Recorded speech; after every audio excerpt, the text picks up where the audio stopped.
What if Naruto said fuck hand signs and became a walking natural disaster that could freeze your soul and burn your bloodline out of existence? What if he had fire hotter than the sun and ice colder than death itself?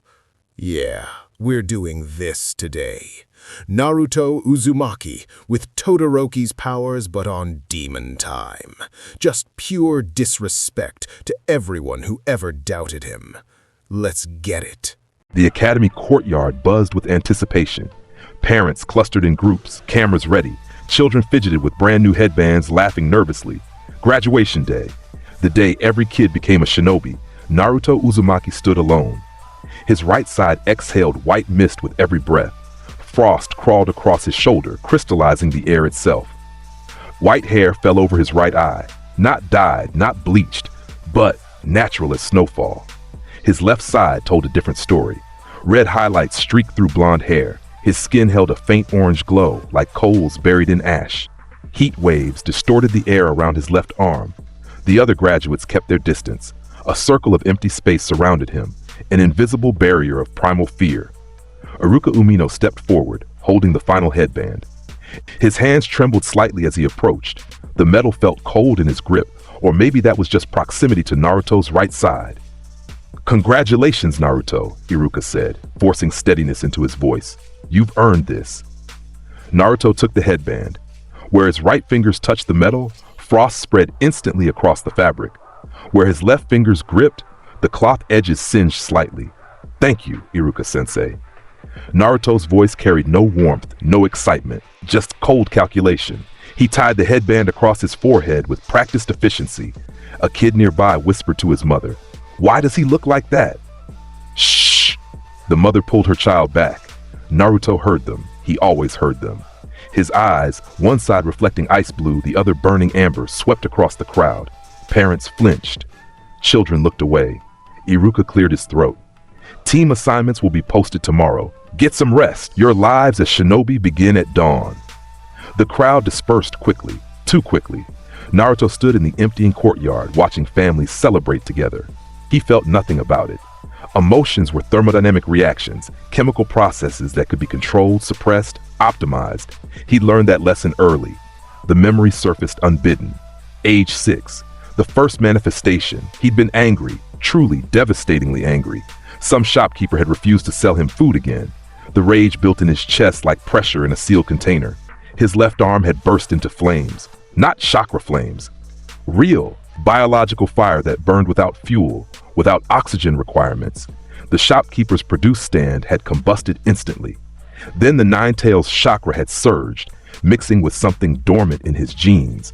Minato's hidden bloodline, a recessive Yuki clan mutation that the fourth Hokage never knew he carried. The flames spread to his right side and inverted. Temperature didn't just drop, it approached absolute zero. Molecular motion ceased. Thermodynamic equilibrium shattered. The flames froze, ice crystals formed in midair.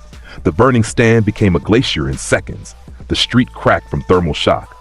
8 people were hospitalized. The shopkeeper lost his arm to frostbite. Hiruzen Sarutobi, the third Hokage, had arrived minutes later. He'd found Naruto standing in the center of a perfect circle. Left side scorched earth and melted stone. Right side frozen wasteland with ice spikes jutting from the ground. The old man had looked at Naruto with something like pity. "Do you understand what you are, child?" No. Naruto's 6-year-old voice had been small then, scared. "You're a walking natural disaster. The Nine-Tails hatred fused with your father's dormant Yuki genes and your mother's Uzumaki chakra reserves. You don't just use fire and ice release. You are fire and ice. Biological, permanent, absolute."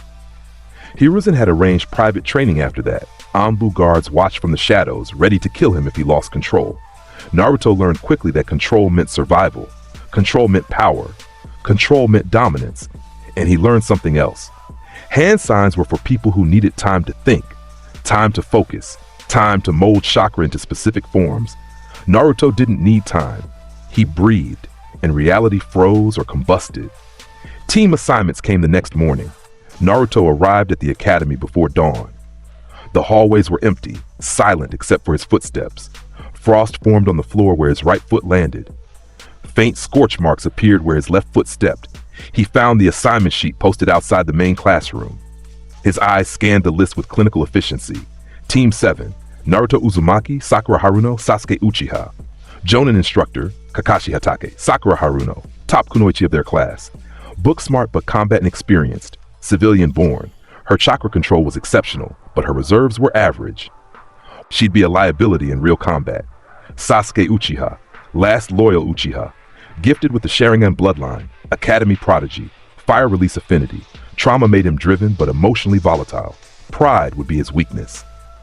Kakashi Hatake, the copy ninja, Sharingan wielder, student of the 4th Hokage, Naruto's father, though no one was supposed to know that connection. Over 1,000 jutsu copied. Jonin level combat experience. Interesting. Students began filtering into the academy. Naruto took his usual seat, back corner, away from everyone. The morning sun streamed through windows, but the light seemed to bend around him. His right side exhaled cold mist. His left side radiated heat. Sakura entered, glanced at him, and quickly looked away. She chose a seat near the front. Sasuke arrived with his typical crowd of admirers. Girls giggled and waved. Boys tried to act casual around him. Sasuke ignored them all, moving to sit by the window. His eyes met Naruto's for a brief moment. Curiosity flickered there, and something else. Wariness, smart. Iruka entered and began reading team assignments officially. Naruto tuned out most of it. He already knew what mattered. Team 7, Naruto Uzumaki, Sakura Haruno, Sasuke Uchiha. Your Jonin instructor is Kakashi Hatake. Wait here for him to collect you. The other teams filed out one by one, collected by their instructors. Genma Shiranui took Team 4. Kurenai Yuhi collected Team 8, Hinata, Kiba, and Shino.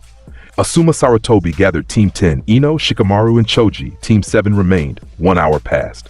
Sakura fidgeted. Sasuke maintained stoic patience, but his jaw tightened. Naruto sat perfectly still, watching frost patterns form on his desk. 2 hours. Sakura stood and paced. Sasuke's hands clenched into fists. 3 hours. Naruto finally spoke. He's testing patience. Basic psychological evaluation. Sakura jumped at his voice. She hadn't expected him to speak. Sasuke glanced over. Obvious. Is it?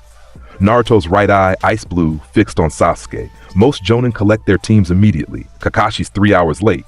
He's establishing dominance through disrespect, or he's filtering for temperament. Probably both. So what? Sasuke's voice carried an edge. We wait. Do we? Naruto stood.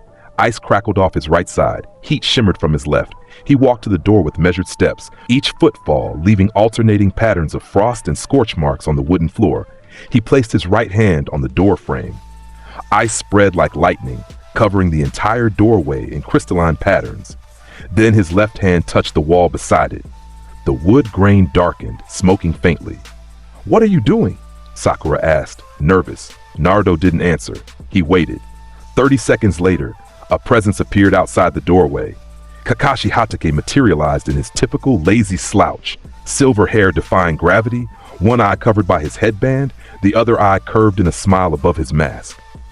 Yo, Kakashi said casually. My first impression of you guys is... His visible eye widened slightly as he noticed the frozen doorframe, then the scorched wall. Then Naruto standing there, one side frosting the air, the other side radiating heat. Interesting, Kakashi finished. His tone had shifted from lazy to cautious. Meet me on the roof. He vanished in a swirl of leaves. The rooftop was flat and open, with a clear view of Konoha's building sprawling below. Kakashi sat on the railing, reading his orange book with apparent disinterest. Team 7 arrived in sequence. Sasuke first, using the stairs with efficient speed. Sakura second, slightly winded. Naruto last, taking his time. Right. Let's start with introductions, Kakashi said, not looking up from his book. Tell me your name, likes, dislikes, dreams, hobbies, the usual. Sakura raised her hand eagerly. I'm Sakura Haruno. I like. Her eyes darted to Sasuke. Studying and improving my skills. I dislike rude people. My dream is to become a great kunoichi. My hobby is reading medical texts. Kakashi nodded absently. Sasuke? Sasuke Uchiha. His voice was flat, emotionless. I don't have many likes. I dislike a lot of things. My dream is to restore my clan and kill a certain someone. Hobbies are training. The air grew heavy. Sakura shifted uncomfortably. Kakashi's visible eye narrowed slightly. Naruto? Naruto stood at the edge of the roof, looking out over the village. Cold mist curled from his right side. Heat waves distorted the view from his left. Naruto Uzumaki. I like thermodynamic efficiency. I dislike wasted potential. My dream is to become Hokage through absolute dominance. My hobby is pushing my limits. Thermodynamic efficiency? Kakashi actually looked up from his book. Interesting word choice for a genin. I am what I am. Naruto turned to face them. His heterochromatic eyes, one ice blue, one burning amber, fixed on Kakashi. When's the real test? Kakashi's lazy smile tightened. Sharp. Tomorrow at 5 a.m. Training ground 3. Don't eat breakfast. You'll just throw it up. He pulled out 2 bells from his pouch. You'll be competing for these. There are only 2 bells. One of you goes back to the academy. Sakura gasped. Sasuke's eyes narrowed. Naruto smiled. It wasn't a warm expression. What's the real objective? What makes you think there is one? You're Kakashi Hatake, student of the 4th Hokage. Your history shows preference for teamwork exercises. The bell test is your signature evaluation. 2 bells, 3 students. Basic mathematics suggests competition. But that's too obvious. The real test is teamwork despite artificial scarcity. Kakashi stood slowly, pocketing his book. His visible eye lost all traces of laziness. You've done your research. I prepare, unlike most. Then you know the pass rate for my teams. 0% until now. Confident. Realistic. Naruto's right side exhaled more mist. Hand signs are for people who need time to think. I don't. The temperature dropped sharply across the rooftop. Frost crawled along the railing where Kakashi had been sitting. At the same time, heat radiated from Naruto's left side, creating a visible distortion in the air. Kakashi's hand moved to his headband, ready to reveal his Sharingan. Naruto raised his right hand. Ice crystals formed in midair, spinning slowly, then his left hand. Small flames danced across his palm, not chakra constructs, but real fire burning without fuel. Tomorrow, Naruto said quietly, I'll show you what real power looks like. He turned and walked away, leaving a trail of alternating frost and scorch marks across the rooftop. Sakura and Sasuke remained frozen, not from ice, but from shock. Kakashi watched Naruto disappear down the stairs. His visible eye tracked the thermal patterns left behind, one side absolute cold, the other side extreme heat. Minato-sensei, Kakashi whispered to himself. What kind of monster did you seal inside your son? Training ground 3 was a clearing surrounded by dense forest. 3 wooden posts stood in the center, each worn from generations of genin teams. A creek ran along the eastern edge, water flowing peacefully in the early morning quiet. Kakashi arrived at 8 a.m., 3 hours late again. You're late, Sasuke said, irritation clear in his voice. Sorry. I got lost on the road of life. Kakashi's eye curved in his typical smile. He placed 2 bells on his belt. The rules are simple. Get a bell before noon. Use any method you want. Come at me with intent to kill, or you'll never get one. Sakura looked nervous. Sasuke's hand moved to his kunai pouch. Naruto stood perfectly still, arms crossed. Any questions? Kakashi asked. 1, Naruto said. Are you ready? Ready for woo. Naruto moved, no hand signs, no buildup, no warning. His right arm swept forward. The temperature plummeted instantly, not gradually, but catastrophically. Molecular motion ceased. The air itself froze. Heaven-piercing ice wall. A glacier erupted from the ground, 30 feet tall and twice as wide.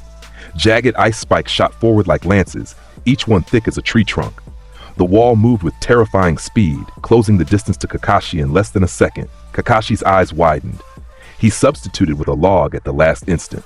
The log was impaled by 5 ice spikes simultaneously. Frozen solid before it could even crack, Kakashi reappeared on a tree branch 20 feet away. Naruto was already there, his left arm extended. Heat built instantaneously, not from chakra molding, but from biological reality. His cells produced thermal energy like a star produces light. Inevitable. Absolute. Hell Spider! 5 tendrils of blue fire shot from his fingertips. Not chakra-based fire. Real plasma. Superheated beyond anything normal fire release could achieve. The tendrils carved through the air, each one thick as rope and moving with whip-like precision.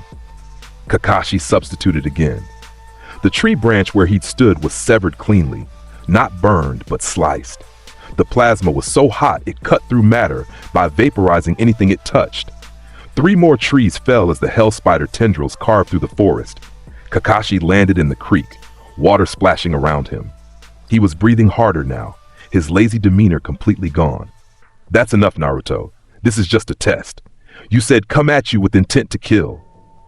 Naruto's voice was cold as winter. He stood at the edge of the clearing, right side exhaling frost, left side glowing with heat. I don't hold back. He pressed both palms together, not for hand signs, but for balance.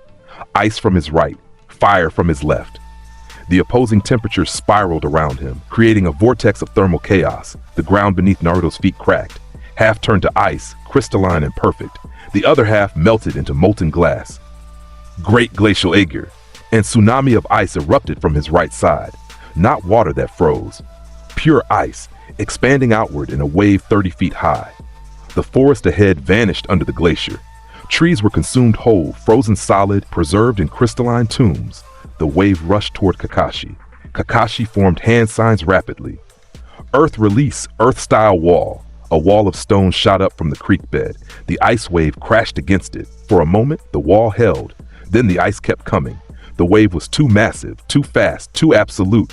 Cracks appeared in the earth wall. Naruto raised his left hand. Flash fire fist! A concentrated burst of blue fire shot from his left fist. Not a sustained flame, but an explosive release of thermal energy compressed into a single point. The fireball was small, maybe 2 feet in diameter, but it burned with the intensity of a star's core. The fireball struck the ice wave, thermal shock. The opposing temperatures collided with catastrophic results. Water doesn't just boil when subjected to extreme thermal differentials. It explosively converts to steam faster than the pressure can equalize. The explosion shattered Kakashi's earth wall instantly. Steam and ice shrapnel erupted in all directions. The shockwave flattened trees for 50 feet. The creek vaporized completely, leaving only a smoking crater where water had flowed. Kakashi was underground before the explosion hit. He'd seen it coming and substituted with a clone that took the full force of the blast. He surfaced behind Naruto, kunai drawn. Naruto spun. His right side released a burst of frigid air, not an attack, just ambient temperature. Frost formed on Kakashi's kunai instantly. The metal became brittle. Kakashi threw it anyway.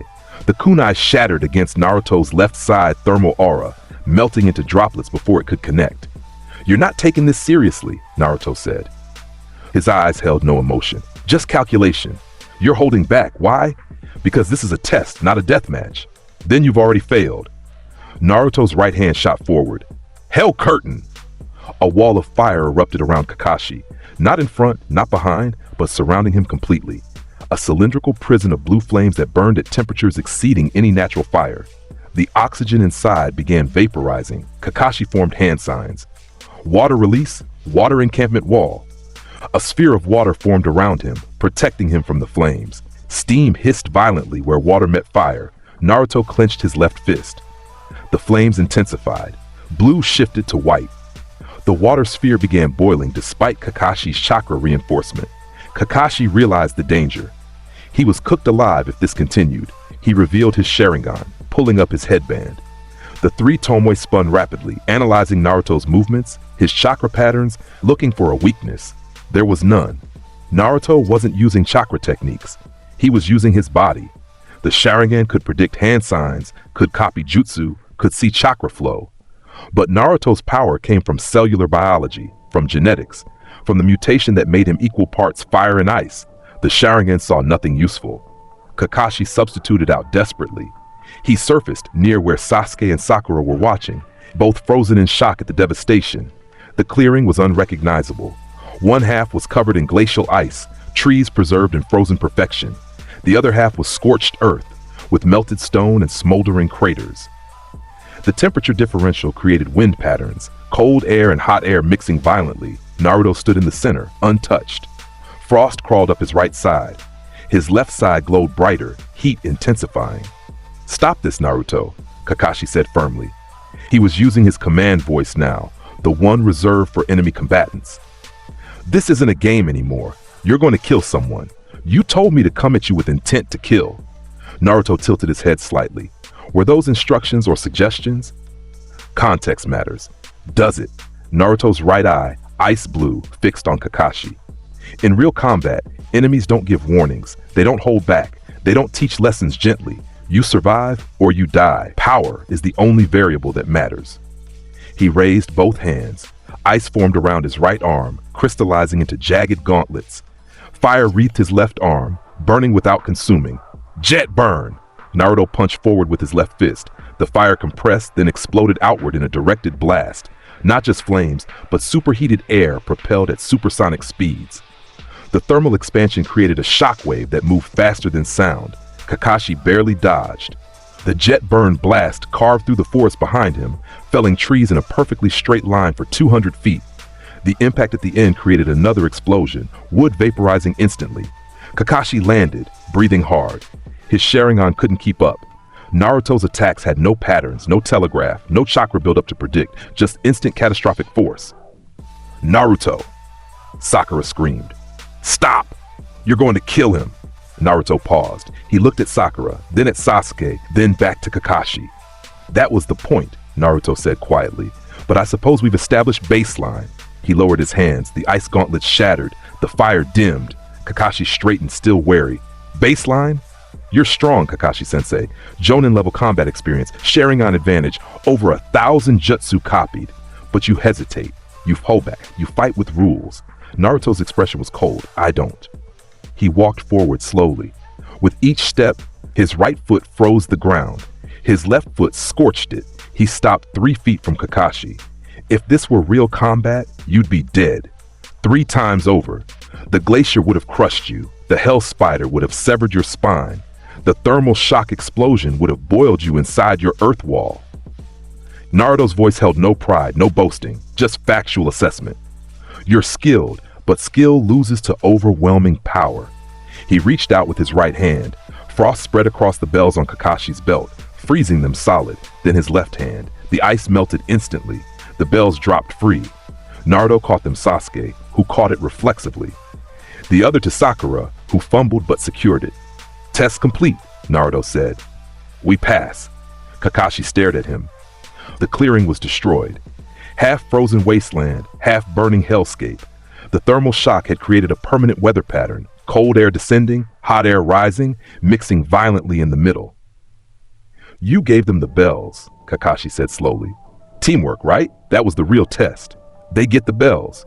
I get the confirmation. Confirmation of what? Naruto's heterochromatic eyes met Kakashi's Sharingan. That I'm stronger than my teacher.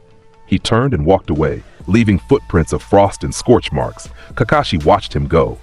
His Sharingan was still active, still analyzing, still searching for a counter strategy. He found none.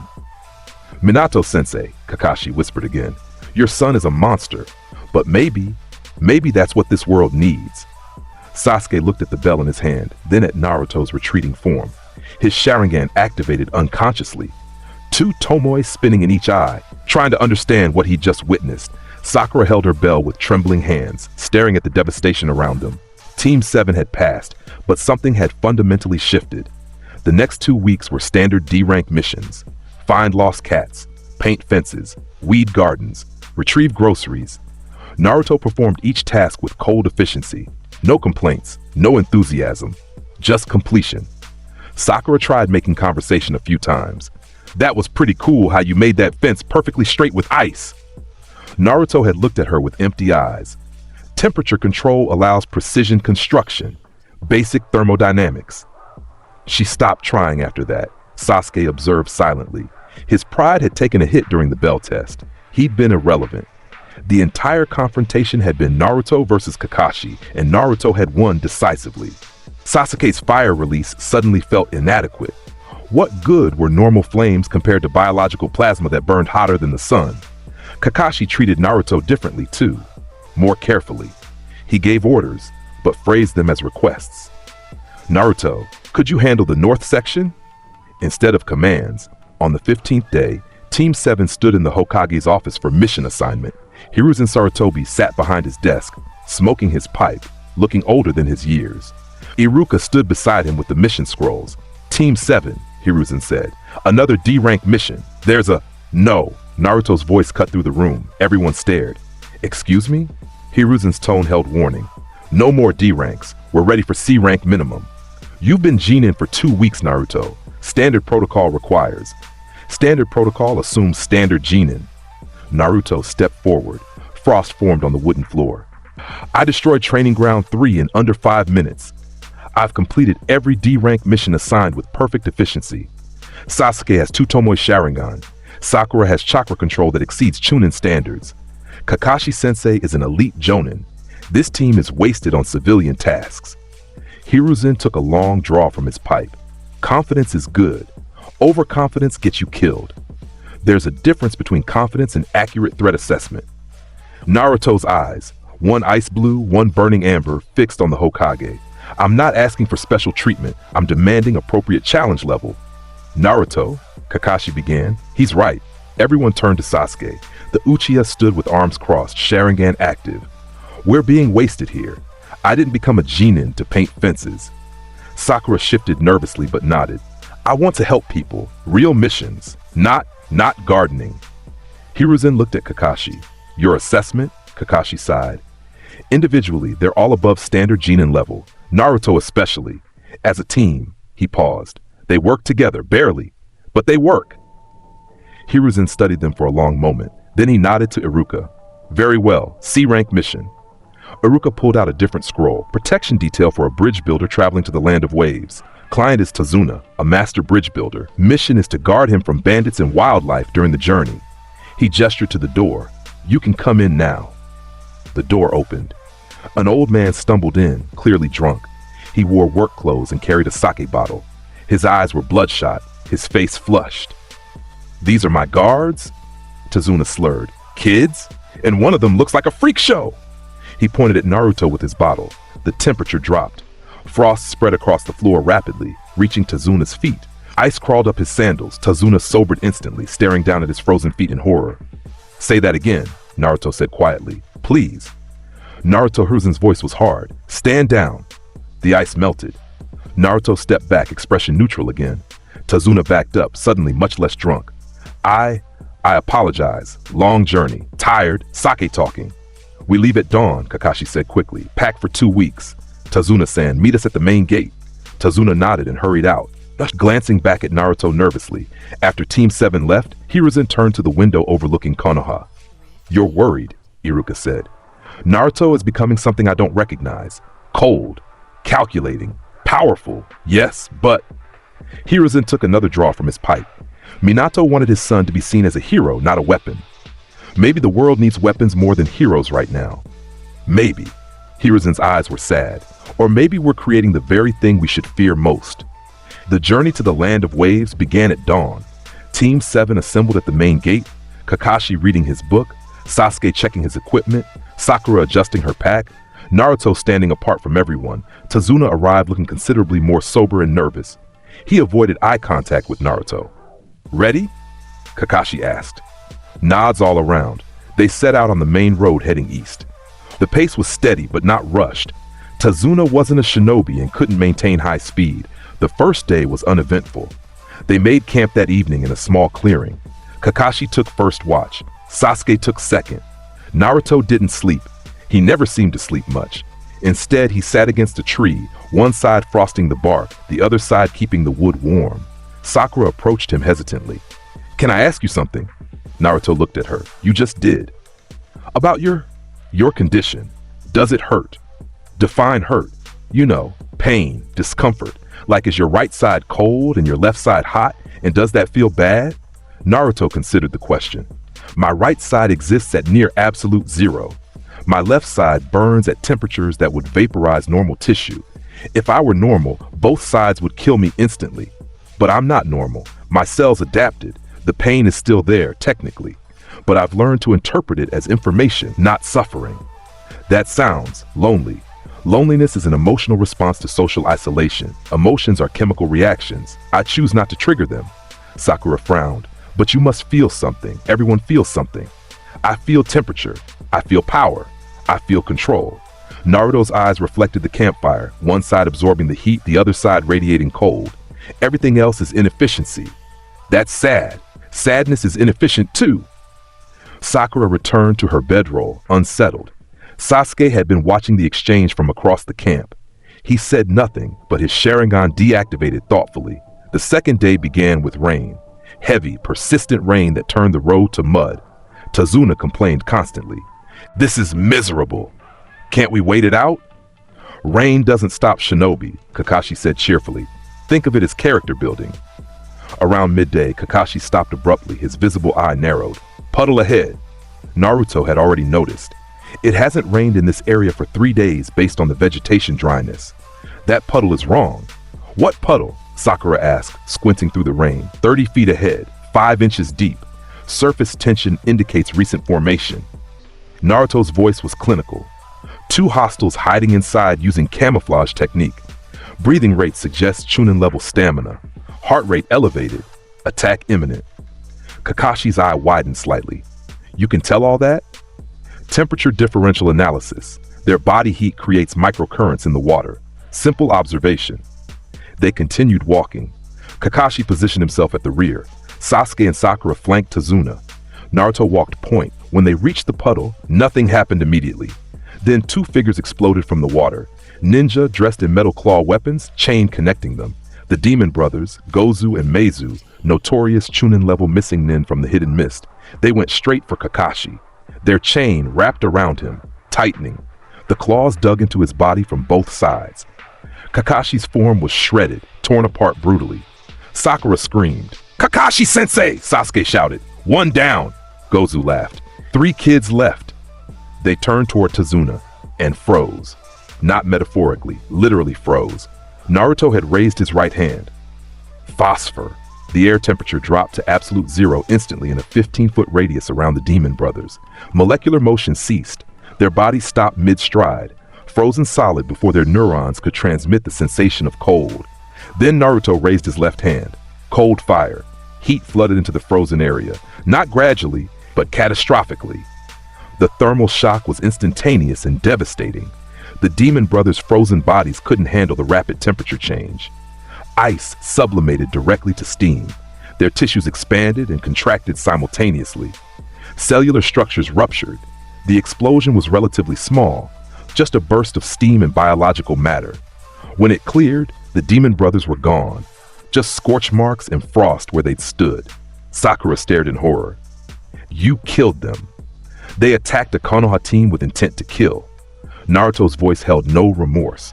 Appropriate response. But you didn't even give them a chance to surrender. Why would I? Efficiency matters. They were threats. I eliminated them. Kakashi reformed from leaves nearby. He'd substituted before the initial attack. His visible eye was serious. Naruto, those were human beings. They were enemy combatants. Classification is irrelevant to tactical necessity. This is exactly what I was worried about. Kakashi stepped forward. You can't just kill everyone who opposes you. Why not? Because we're shinobi of Konoha. We have rules, ethics. We represent our village. Rules are constructs designed for people who need guidance. I don't. Naruto looked at Tazuna, who was backing away slowly. This mission is fraudulent. C-rank missions don't involve Chunin level missing nin. Tazuna-san lied about the danger level. Tazuna's face went pale. I can explain. Gato. Naruto's voice was cold. Shipping magnate who monopolized trade to the land of waves. Your bridge threatens his business. He hired the demon brothers and likely has more assassins waiting. This is an A-rank mission minimum, but you couldn't afford that payment, so you lied and hired us for C-rank pricing.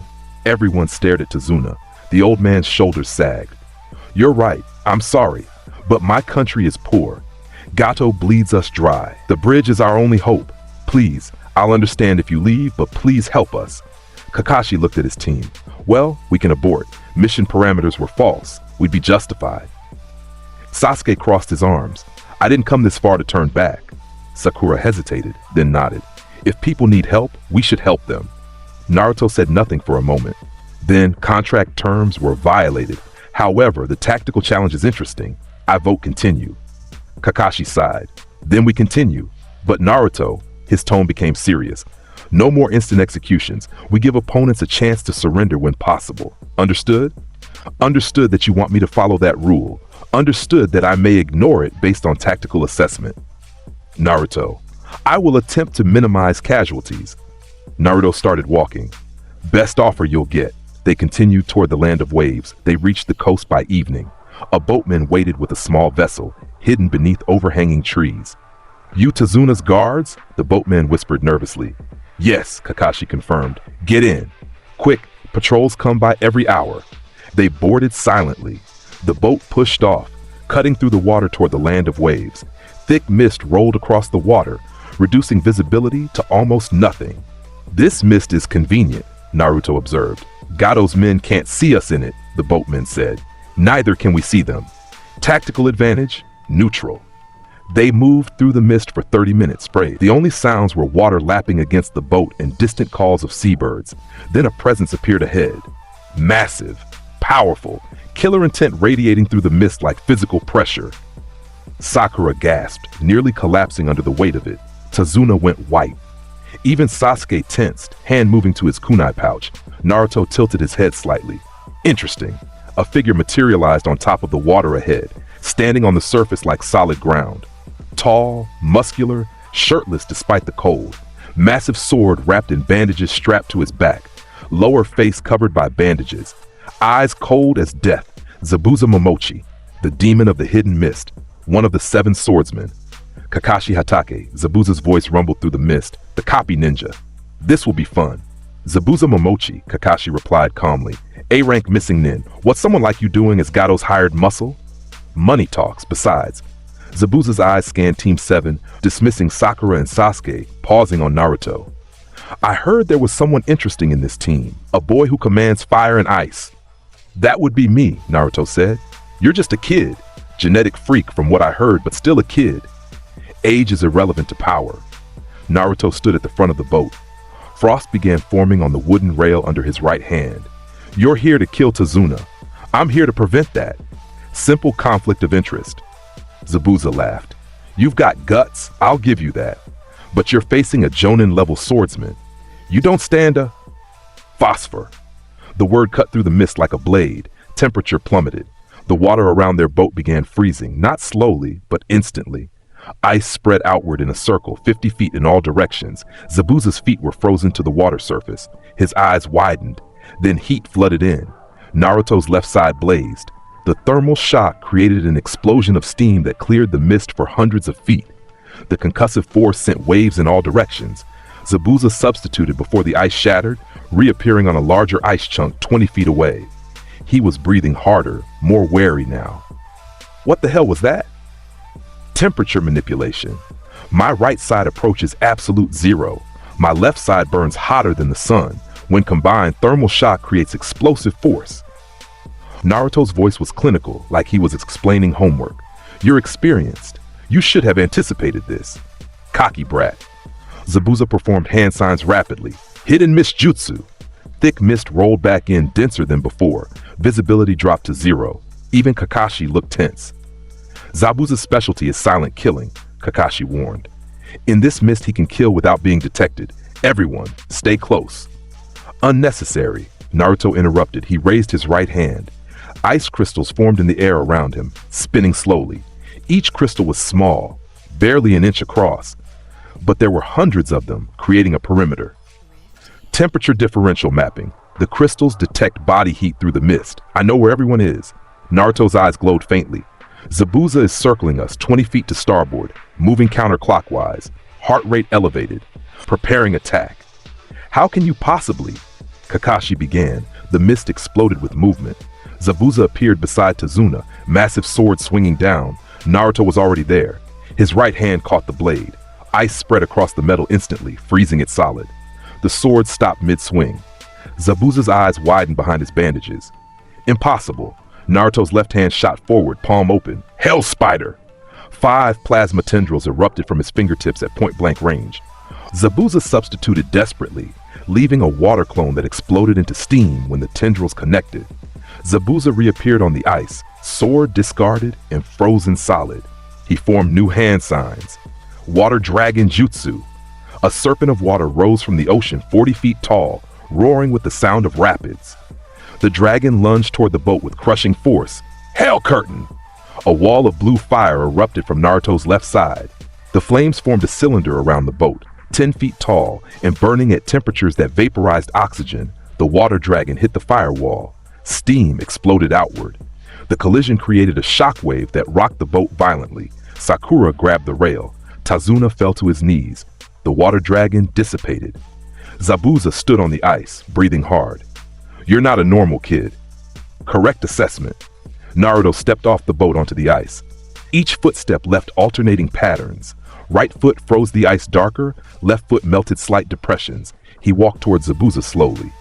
You're skilled, but you fight with restrictions. Chakra reserves, jutsu knowledge, hand sign speed. Every technique requires preparation time. His right side exhaled cold mist. His left side glowed brighter. I just breathe. Flash fire fist. A concentrated ball of blue fire shot from Naruto's left hand. Small, maybe 1 foot in diameter, but burning with concentrated intensity. It moved at supersonic speed, creating a shockwave trail through the air. Zabuza dodged. The fireball hit the water behind him and exploded.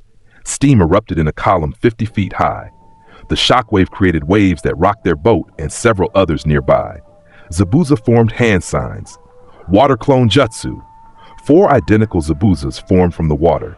They attacked from 4 directions simultaneously, each one using taijutsu to compensate for the lack of weapons. Naruto didn't move. He raised both hands. Great glacial Aegir. Ice erupted from his right side in a wave, spreading across the water in all directions. The wave was 20 feet tall, moving with the force of an avalanche. It consumed everything in its path. Water, ice chunks, all 3 water clones frozen solid mid-attack. The real Zabuza substituted again, landing on top of the ice wave. His hands blurred through signs. Water release, water. Prominence burn. Naruto's left arm burst into flames. Not small flames, not controlled flames. His entire left side became a pillar of fire that shot skyward. A lance of blue-white plasma that burned with the intensity of a star-going supernova. The flames spiraled upward, then curved down, falling towards Zabuza like the wrath of God made manifest. Zabuza's eyes reflected the incoming fire. Osh! He dove underwater. The prominence burn hit where he'd stood. The ice vaporized instantly. Water beneath flashed to steam. The explosion created a crater in the ocean itself. A sphere of vacuum where water had been, collapsing inward with a roar like thunder. The shockwave nearly capsized their boat. Kakashi grabbed the rail with chakra-enhanced grip. Sakura and Sasuke held on desperately. Tazuna screamed. When the steam cleared, a massive crater remained in the water, slowly filling back in. The ice wave was completely gone. Mist had been blown away for half a mile. Zabuza surfaced 200 feet away, gasping for air. His bandages were torn. His skin showed burn marks even from that distance. He looked at Naruto with something like respect and fear. "You're a monster," Zabuza called out. "I'm efficient," Naruto replied. "Leave. You can't win this engagement." Zabuza hesitated. Every instinct screamed at him to retreat, but pride and Gado's money kept him there. "I'm one of the 7 swordsmen. I don't run from kids." "Then you'll die here, final warning," Zabuza charged. He formed a massive water shuriken from the ocean and hurled it, a spinning blade of compressed water 6 feet across, sharp enough to cut through steel. Naruto raised his right hand. Heaven-piercing ice wall! A glacier erupted from the water, 30 feet tall and 50 feet wide. Jagged ice spikes jutted from its surface like a fortress wall. The water shuriken hit the glacier and shattered harmlessly. Zabuza landed on the ice wall, running up its surface with chakra adhesion. He was aiming for Naruto directly. A figure appeared between them in a swirl of mist, small, delicate, wearing a hunter nin mask decorated with symbols of the hidden mist. Long black hair, female build beneath the hunter nin outfit. "That's enough, Zabuza-sama," the figure said quietly. Zabuza stopped. "Haku, what are you?" "You're injured. We need to retreat." "I'm not injured, Zabuza paused, noticing the burns on his arms, the exhaustion in his muscles. The fights with Kakashi in the past had never drained him this much, and they'd barely started here. The hunter nin, Haku, turned to Naruto. "You're very strong, but this isn't over." Senbon needles appeared in Haku's hands. They moved with incredible speed, throwing the needles at Zabuza. They struck his neck. Multiple points. Zabuza's eyes rolled back. He collapsed. "What?" Kakashi started forward. "He's dead," Haku said calmly. "I'm a hunter nin of the hidden mist. It's my duty to dispose of missing nin and ensure their bloodline secrets don't fall into enemy hands." She lifted Zabuza's body effortlessly. "Thank you for weakening him." She vanished in a swirl of mist, carrying Zabuza's body. Silence fell across the water. Sakura couldn't find words. "A lie," Naruto said flatly. "Zabuza isn't dead." "What?" Kakashi looked at him sharply. "You saw the Senbon." Vital points. The Senbon struck his neck, yes, but the angle was wrong for lethal hits. They induced temporary death-like paralysis. Hunter then dispose of bodies on site, not transport them. That person was retrieving Zabuza, not executing him. Kakashi stared at the water where Haku had vanished. You're right, which means we'll face them again, likely when we're protecting the bridge. Tactical timeline suggests 3 to 7 days for Zabuza to recover. Naruto turned back toward their boat. We should continue to Tazuna's home. This location is compromised. The boatmen, who had been frozen in terror, quickly started the engine. They moved through the clearing mist toward the land of waves. Sasuke was quiet, staring at Naruto. His Sharingan had been active the entire fight, recording everything. But even with the Sharingan's perfect recall, he couldn't understand how Naruto moved that fast, hit that hard, controlled that much power. The gap between them had been large during the bell test. Now it felt insurmountable. Sakura felt sick. She'd seen Naruto nearly kill Zabuza, a legendary Jonin-level swordsman, without breaking a sweat. What kind of monster was she on a team with? Kakashi's thoughts were darker. He'd fought Zabuza years ago and barely survived. Today, Naruto had dominated him completely. If Haku hadn't intervened, Zabuza would have died. And Naruto was only 12 years old. What would he become at 16? At 20? The thought terrified him. Tazuna's home was modest but warm. His daughter Tsunami greeted them with forced cheerfulness. Her son Inari glared at them from the stairs. More people come to get killed by Gato, Inari muttered. Inari, Tsunami scolded. Apologize. Why? It's true. Heroes don't exist. Everyone who fights Gato dies. Naruto looked at the boy with cold eyes. Then stop hoping for heroes. Hope is the first step toward disappointment. Naruto, Sakura began. He's right to be cynical. His father figure was executed publicly by Gato. Hope failed him. Reality didn't. Naruto turned to Tazuna. Where's the bridge? About 2 miles east. We work on it during the day. Show me tomorrow. I want to assess tactical vulnerabilities. That night, Kakashi called a team meeting outside. We need to discuss what happened today, Kakashi began. We won, Sasuke said. What's to discuss? Naruto nearly killed a Jonin-level opponent. That's not standard Genin capability. You knew my capabilities during the bell test, Naruto said. Nothing today was unexpected. The scale was unexpected. Prominence burn created a crater in the ocean. The thermal shock almost capsized our boat. You're a danger to your own team. Unacceptable collateral damage was avoided. Boat integrity maintained. Team survived without injuries. Mission parameters intact. That's not the point. Kakashi's voice rose. You're treating combat like mathematics, like there's no human cost. There is human cost. I calculated it. Zabuza's survival probability dropped to 15%. My team's survival probability remained at 98%. Optimal outcome achieved. What about the 2%? Sakura asked quietly. Naruto looked at her. Acceptable losses. Sakura backed up a step. You'd let us die if it was acceptable? If mission success required it, yes, but I'd minimize that probability through tactical superiority. His eyes held no warmth. You're more valuable alive, but value is contextual. You're insane, Sasuke said, Sharingan activating. We're your teammates. You're my assigned team members. There's a difference. Teammates implies emotional bond. Assignment implies tactical unit. I treat you as the latter. Kakashi stepped between them. Everyone calm down. Naruto, I need you to understand something. We're not just a tactical unit. We're people. Comrades. That means something. It means inefficiency. Emotional attachment creates hesitation. Hesitation creates vulnerability. It also creates trust, loyalty, bonds that make teams stronger than the sum of their parts. Quantify stronger. I can't. It's not quantifiable. That's the point. Naruto considered this. Then I'll observe. If these bonds demonstrate tactical superiority through evidence, I'll adjust my assessment. Until then, I'll continue current methodology. He walked back toward the house, leaving alternating footprints of frost and scorch marks. Kakashi sighed deeply. This is bad. He's like a weapon without a safety, Sakura whispered. What happens if he decides we're obstacles? He won't, Sasuke said, though he sounded uncertain. He wants to be Hokage. You can't become Hokage by killing your teammates. Can't you? Sakura looked at them. If he's strong enough, who would stop him? If no one had an answer. The next 3 days passed in tense preparation. Naruto spent time analyzing the bridge, its structure, vulnerabilities, defensive positions. Kakashi tried training Sasuke and Sakura in tree-walking exercises. Sasuke mastered it in hours. Sakura took a full day but showed excellent chakra control. Naruto watched their training with clinical interest but didn't participate. "You should practice too," Kakashi said. "Why? I can create platforms of ice or propel myself with fire. Chakra adhesion is redundant. It's about fundamentals. I've transcended fundamentals." Kakashi didn't argue. What could he say? Naruto was right. On the fourth day, trouble arrived. They were at the bridge, Tazuna supervising construction, Team 7 providing security. The workers were nervous, glancing at the mist rolling off the water. "He'll come today," one worker muttered. "I can feel it." Naruto stood at the bridge entrance, scanning the environment. Temperature gradients indicated normal weather patterns. No anomalous heat signatures. No disruptions in airflow. Then suddenly, the mist thickened. Not natural mist, chakra-infused.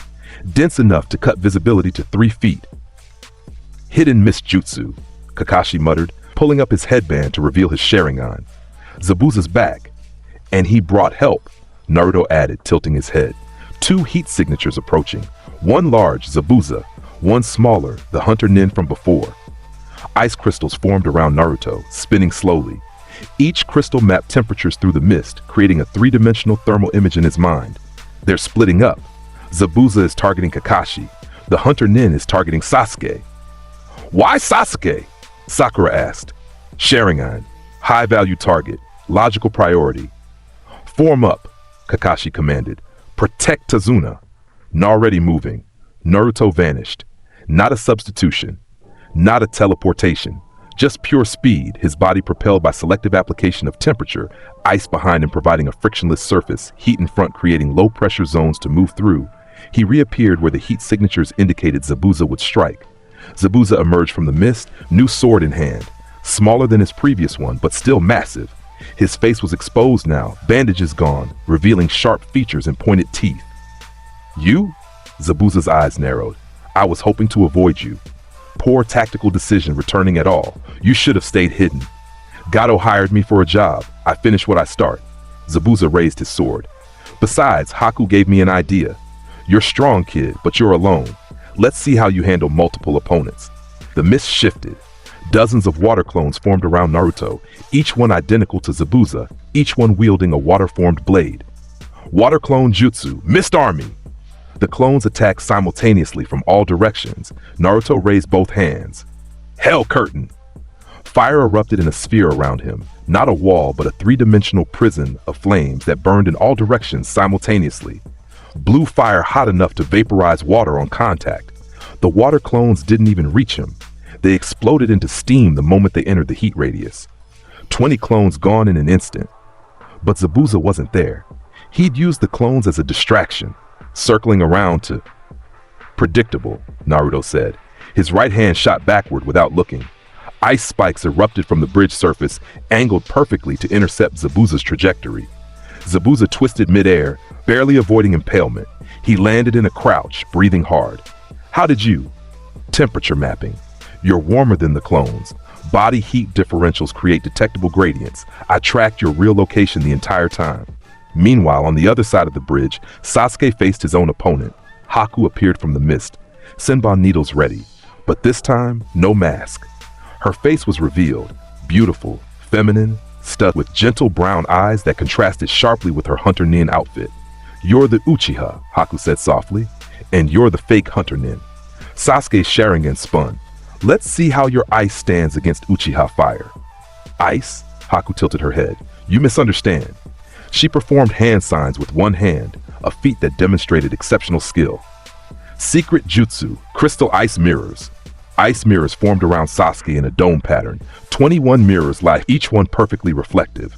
Haku's image appeared in every mirror simultaneously. "This is my Kekkei Genkai, true ice release. Not as absolute as your teammates, but sufficient for this fight."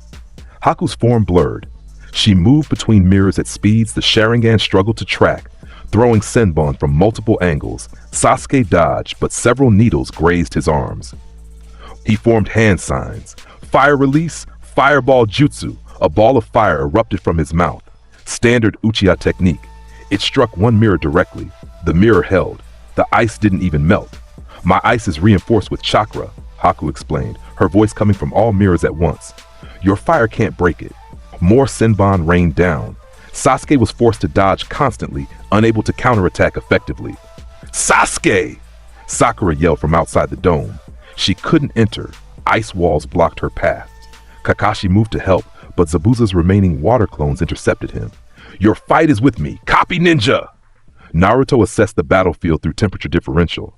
Sasuke was trapped. Sakura was panicking. Kakashi was occupied. Tazuna was undefended. Tactical priority. Eliminate Zabuza quickly, then assist Sasuke. Jet burn. Naruto's left arm thrust forward. Superheated air exploded towards Zabuza in a focused blast. Heat and pressure moving at supersonic speeds. The thermal expansion created a visible shockwave through the mist. Zabuza substituted with a water clone at the last second. The jet burn blast carved through 3 support pillars of the bridge, melting steel like candle wax. Damn it! Zabuza appeared 50 feet away. You're gonna destroy the bridge! Acceptable collateral damage, Naruto replied coldly. This bridge is what we're protecting, Kakashi yelled. Incorrect. We're protecting Tazuna. The bridge is his objective, not ours. If bridge destruction ensures his survival and mission success, it's tactically acceptable. You're insane, Naruto ignored him. His right hand swept horizontally. Heaven-piercing ice wall. A glacier erupted along the bridge's width, 30 feet tall, blocking Zabuza's escape routes. Ice spikes jutted from its surface, each one aimed at Zabuza's potential dodge points. Zabuza formed hand signs desperately. Water release, water dragon jutsu. A serpent of water rose from below the bridge, crashing against the ice wall. Steam exploded outward. The collision created cracks in the ice wall, but it held. Naruto walked forward calmly. With each step, ice spread from his right foot. Fire burned from his left. The temperature differential created visible distortions in the air. You can't win this, Naruto stated factually. Your chakra reserves are depleting. My power is biological, not chakra dependent. Your options are retreat, surrender, or die. Choose. Zabuza gritted his teeth. Every instinct screamed at him to run, but Gato's contract and his pride kept him there. Water release hiding in mist jutsu. The mist thickened even more, visibility dropping to 0. Zabuza's presence vanished completely from normal detection. Naruto closed his eyes. Temperature mapping engaged. Heat signatures appeared in his mind's eye. Kakashi fighting clones, Sakura guarding Tazuna, Sasuke trapped in the ice mirrors, the hunter nin girl moving between reflections, and Zabuza circling for an ambush. Found you. Naruto's right hand thrust toward a seemingly empty section of mist. Hell Spider! 5 plasma tendrils shot out, carving through the mist. Zabuza barely dodged, but one tendril clipped his shoulder. The plasma seared through his flesh instantly, cauterizing as it burned. Zabuza screamed, a raw, agonized sound. Zabuza-sama! Haku's voice echoed from the ice mirrors, her concentration broke. For just a moment, her attention shifted from Sasuke to Zabuza. That moment was all Sasuke needed. His Sharingan tracked her slight hesitation. He formed hand signs. Fire release Phoenix Flower Jutsu. Multiple small fireballs shot in all directions. They struck several mirrors simultaneously, exploiting the momentary weakness in chakra reinforcement. 3 mirrors cracked, not shattered but damaged. Sasuke's Sharingan spun faster. 3 tomoe formed in each eye, full maturation achieved under pressure. I can see you now, Sasuke said, his voice cold. Every movement, every angle. He threw kunai through the cracks in the mirrors, timing them perfectly to intercept Haku's reflection patterns. Haku dodged, but barely. The kunai forced her to slow down, to become predictable. Sasuke gathered chakra. Fire release, dragon flame jutsu. A massive stream of fire erupted from his mouth, concentrated into a dragon-shaped blast. It struck the weakened mirrors directly. The ice shattered. Haku fell from her mirrors, landing hard on the bridge. Her hunter nin outfit was torn. Burns marked her arms where the fire had reached her. Sasuke landed in front of her, kunai drawn. Surrender. Haku looked up at him with sad eyes. I can't. Zabuza-sama needs me. I'm his tool. Tools that don't fulfill their purpose have no value. Then you'll die here. Sasuke raised his kunai. Stop! Naruto's voice cut through the mist. Everyone froze. The mist suddenly cleared, blown away by a pulse of thermal energy. Naruto stood in the center of the bridge, his right hand gripping Zabuza's neck. Ice had formed around Zabuza's throat, slowly crushing his windpipe. Zabuza's sword lay discarded several feet away. "Lower your weapon, Sasuke," Naruto commanded. "Why? She's an enemy. She's leverage." Naruto's eyes, one ice blue like one burning amber, fixed on Haku. "You value Zabuza, he values you. Tactical impasse. If he attacks, I kill him. If you attack, Sasuke kills you. Mutual destruction achieves nothing." Haku's hands trembled. "Let him go." "No, you both retreat now or you both die. 3 seconds to decide." "Kill me if you want," Zabuza choked out, ice tightening around his throat. "But leave Haku out of this." "Emotional attachment," Naruto observed. "Interesting. You care about her. She cares about you. Classic mutual weakness."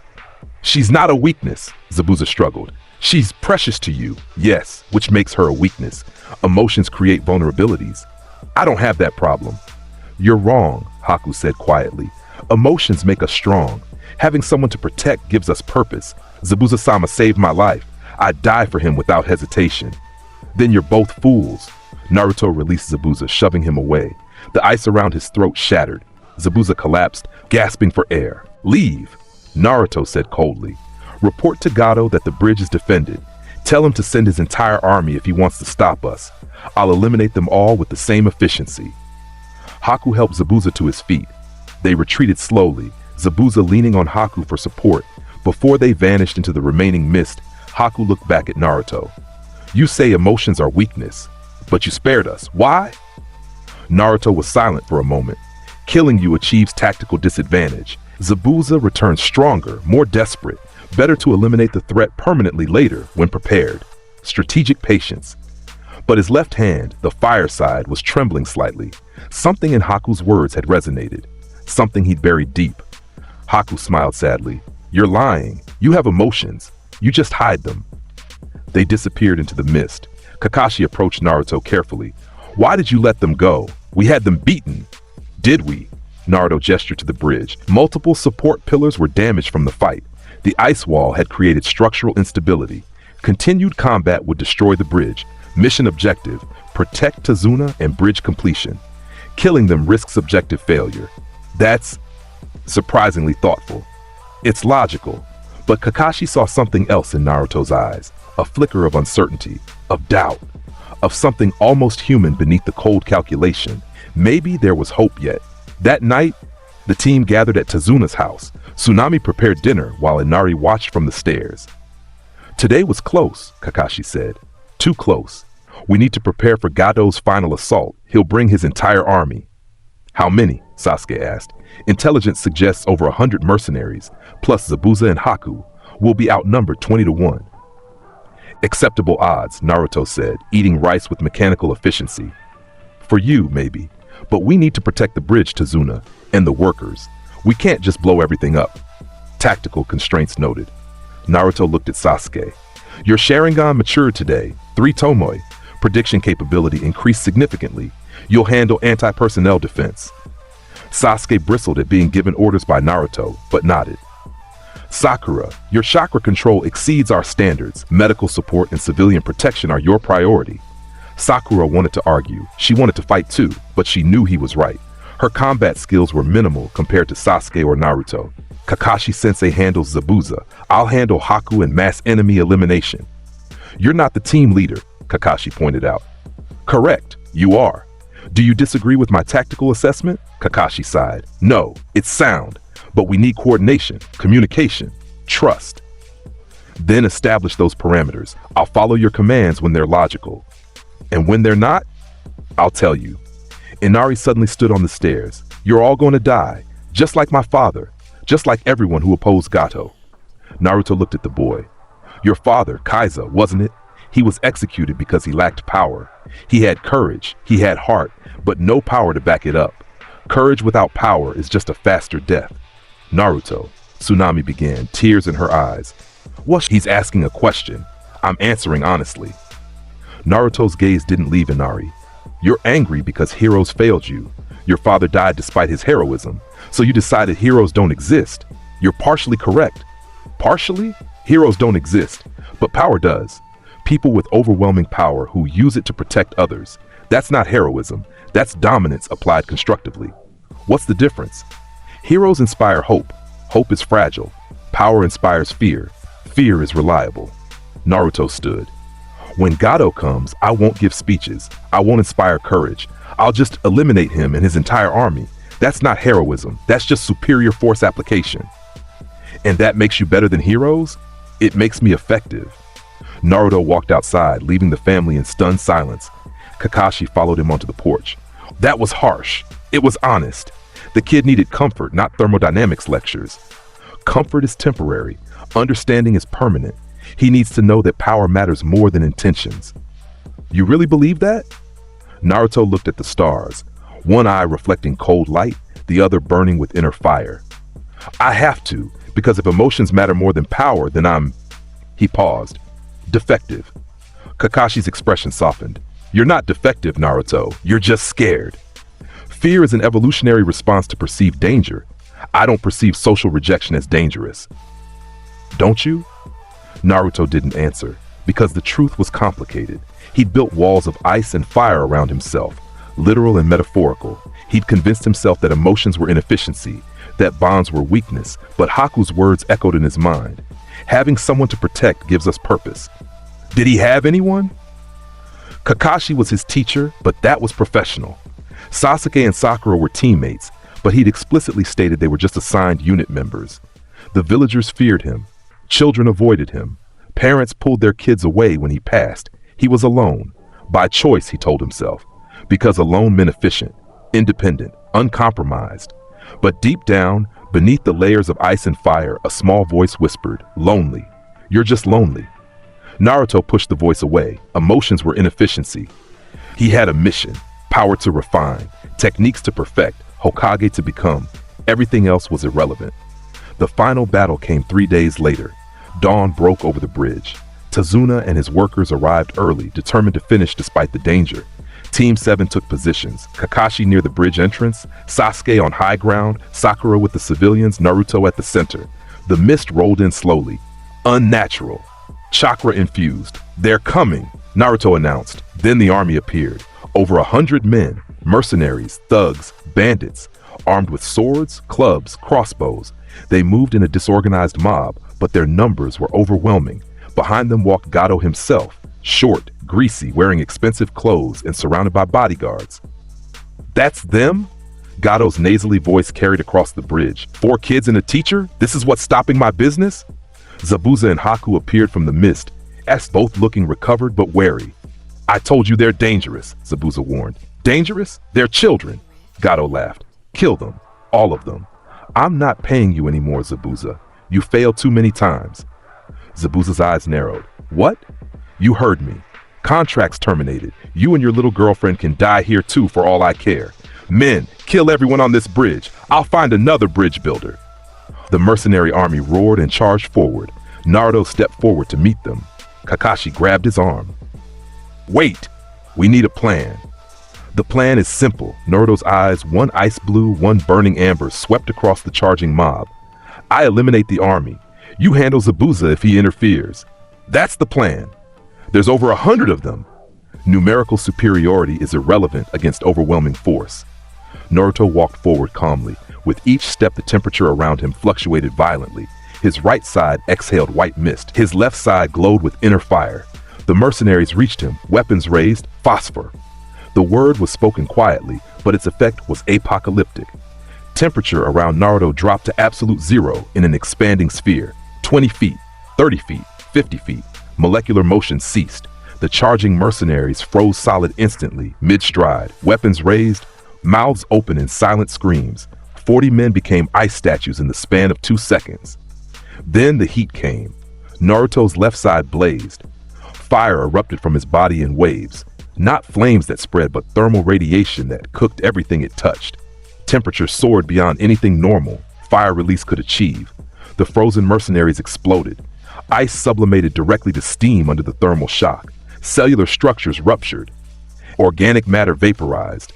The explosion cleared a 50-foot radius around Naruto. Steam and biological matter filled the air. When it cleared, there was nothing left. Just scorch marks and frost patterns on the bridge surface. The remaining mercenaries stopped dead, staring in absolute horror. What is he? One whispered. Monster, another breathed. They tried to retreat. Panic set in. The organized charge became a fleeing mob. Naruto raised his right hand. Heaven-piercing ice wall! A glacier erupted across the bridge's width, blocking their escape route. The ice wall was 40 feet tall and perfectly vertical, trapping them between Naruto and the wall. "You can't run," Naruto said, his voice carrying clearly. "You can't hide. You're trapped on this bridge with me." He raised his left hand. Hell curtain! Walls of blue fire erupted on both sides of the bridge, creating a corridor of flames that burned at temperatures hot enough to melt steel. The mercenaries were trapped in a kill box, ice behind them, fire on both sides, and Naruto ahead of them. Anyone who runs dies in the fire. Anyone who attacks dies to me.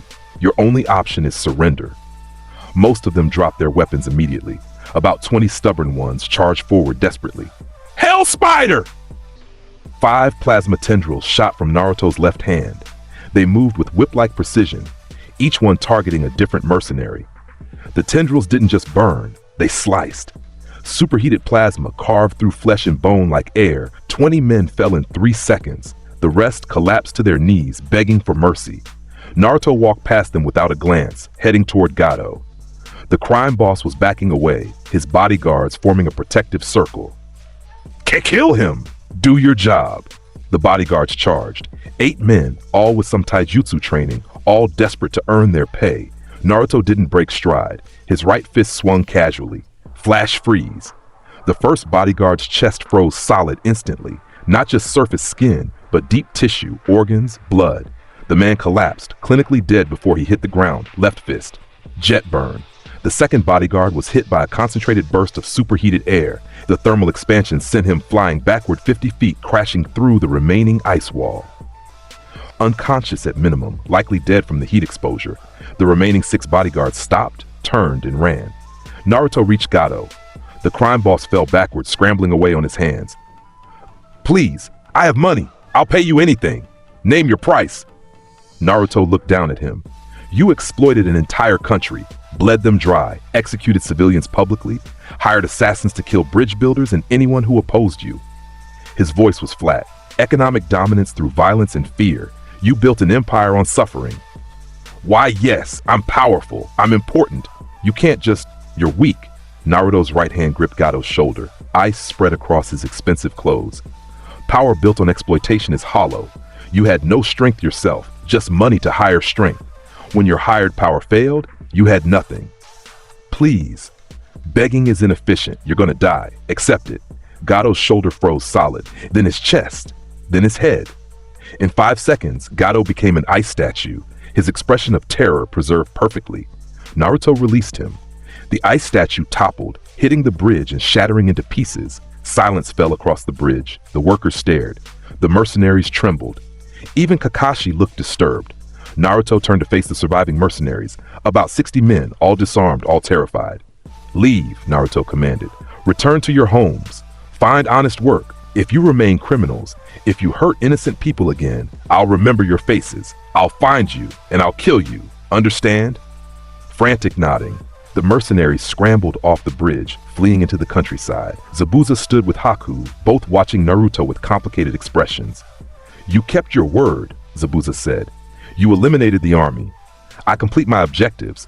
Gato betrayed us. The contract was void anyway." Zabuza looked at his sword, then at Haku. "This was supposed to be our last job. Earn enough money to start over somewhere. Now." "Now you have a choice," Naruto said. "Continue as missing nin, hunted by hunter nin and collecting bounties, or return to the hidden mist, face judgment, potentially earn redemption." "There's no redemption for me. I tried to assassinate the Mizukage. Then find another path, but your current one leads to death. Probably mine." Zabuza laughed bitterly. "You're right about that." He looked at Haku. "What do you want to do?" Haku smiled softly. "Wherever you go, Zabuza-sama, I'm your tool." "You're not a tool," Zabuza said firmly. You're my family, the only family I have left." Naruto watched this exchange, his expression unreadable. Emotions, bonds, attachment, inefficient, but they made Zabuza and Haku fight harder, endure more, sacrifice willingly. Maybe there was data here he was missing. "Go," Naruto said finally. "Rebuild somewhere, help people instead of hunting them. Use your power constructively." "Why do you care?" Zabuza asked. I don't, but you're skilled combatants. Wasted potential bothers me. Zabuza and Haku bowed slightly, not submission but respect, and disappeared into the mist. Kakashi approached Naruto. You let them go again. They're no longer threats to the mission. Their continued existence provides no tactical disadvantage. And Gato? He was the mission's root cause. Elimination was optimal solution. You executed him without trial, without... He was a criminal confirmed through multiple witness testimonies. Trial would have been procedural waste. I applied justice efficiently. Kakashi wanted to argue, but looking at the bridge workers, at Tazuna hugging his daughter, at Inari crying with relief, at the civilians celebrating their freedom, he couldn't find grounds. Maybe sometimes efficiency was justice. Let's go home, Kakashi said. They spent one more week in the Land of Waves, helping finish the bridge. Tazuna insisted on naming it the Great Naruto Bridge, though Naruto protested that it was tactically inaccurate. Kakashi and his team had contributed too, but the name stuck. On their last night, Inari approached Naruto. I was wrong about heroes, the boy said. You were right. Heroes don't exist. No, I mean, you're not a hero, but you saved us. What does that make you? Naruto considered the question. Someone with power who chose to use it constructively. That's all. Will you come back? If the mission requires it. Not for a mission, just to visit. Naruto looked at the boy, really looked at him. He saw hope there, admiration, the kind of expression he never saw in Konoha. That's where children ran from him in fear. Maybe, Naruto said quietly, if I have time. Inari smiled. It was enough. Team 7 returned to Konoha 3 days later. They reported directly to the Hokage. Hiruzen listened to the mission report with increasing concern. Kakashi's version emphasized teamwork, strategic thinking, and successful objective completion. When he finished, Hiruzen turned to Naruto. Your perspective? Mission accomplished. Bridge completed. Not tyrannical economic structure dismantled. Enemy combatants neutralized or converted. 0 friendly casualties. All objectives exceeded. You killed Gato personally. Correct. He was confirmed criminal with documented atrocities. Execution was justified and efficient. That's not your decision to make. Someone had to make it. I was present. I had capability. I acted. Hiruzen's expression hardened. Naruto, you're 12 years old. You can't just execute people because it's efficient. Why not? I'm a shinobi. That's what we do. We follow rules, chain of command, due process when possible. Rules are constructs. They don't apply during active combat in hostile territory. Hiruzen and Kakashi exchanged looks. This was getting worse, not better. Naruto, Hiruzen said carefully, I'm proud of your strength. Your capabilities are extraordinary. But power without wisdom is dangerous. You need to understand that. I understand efficiency. Isn't that wisdom? No. Wisdom is knowing when to use power and when to show restraint, when to kill and when to show mercy. I showed mercy. I let Zabuza and Haku live. I let the mercenaries flee. After killing 40 of them in seconds, they attacked first. Self-defense protocols apply. Hiruzen rubbed his temples. You're dismissed, all of you. Team 7 is on mandatory 1-week rest before next assignment. Use that time to reflect on this mission. They filed out. In the hallway, Sasuke spoke first. You're getting scary, Naruto. Even for me. Define scary. You killed 40 people without blinking. You executed Gato like stepping on an ant. You treat combat like breathing. It is breathing, for me. Naruto looked at his hands. Right side exhaling frost, left side glowing with heat.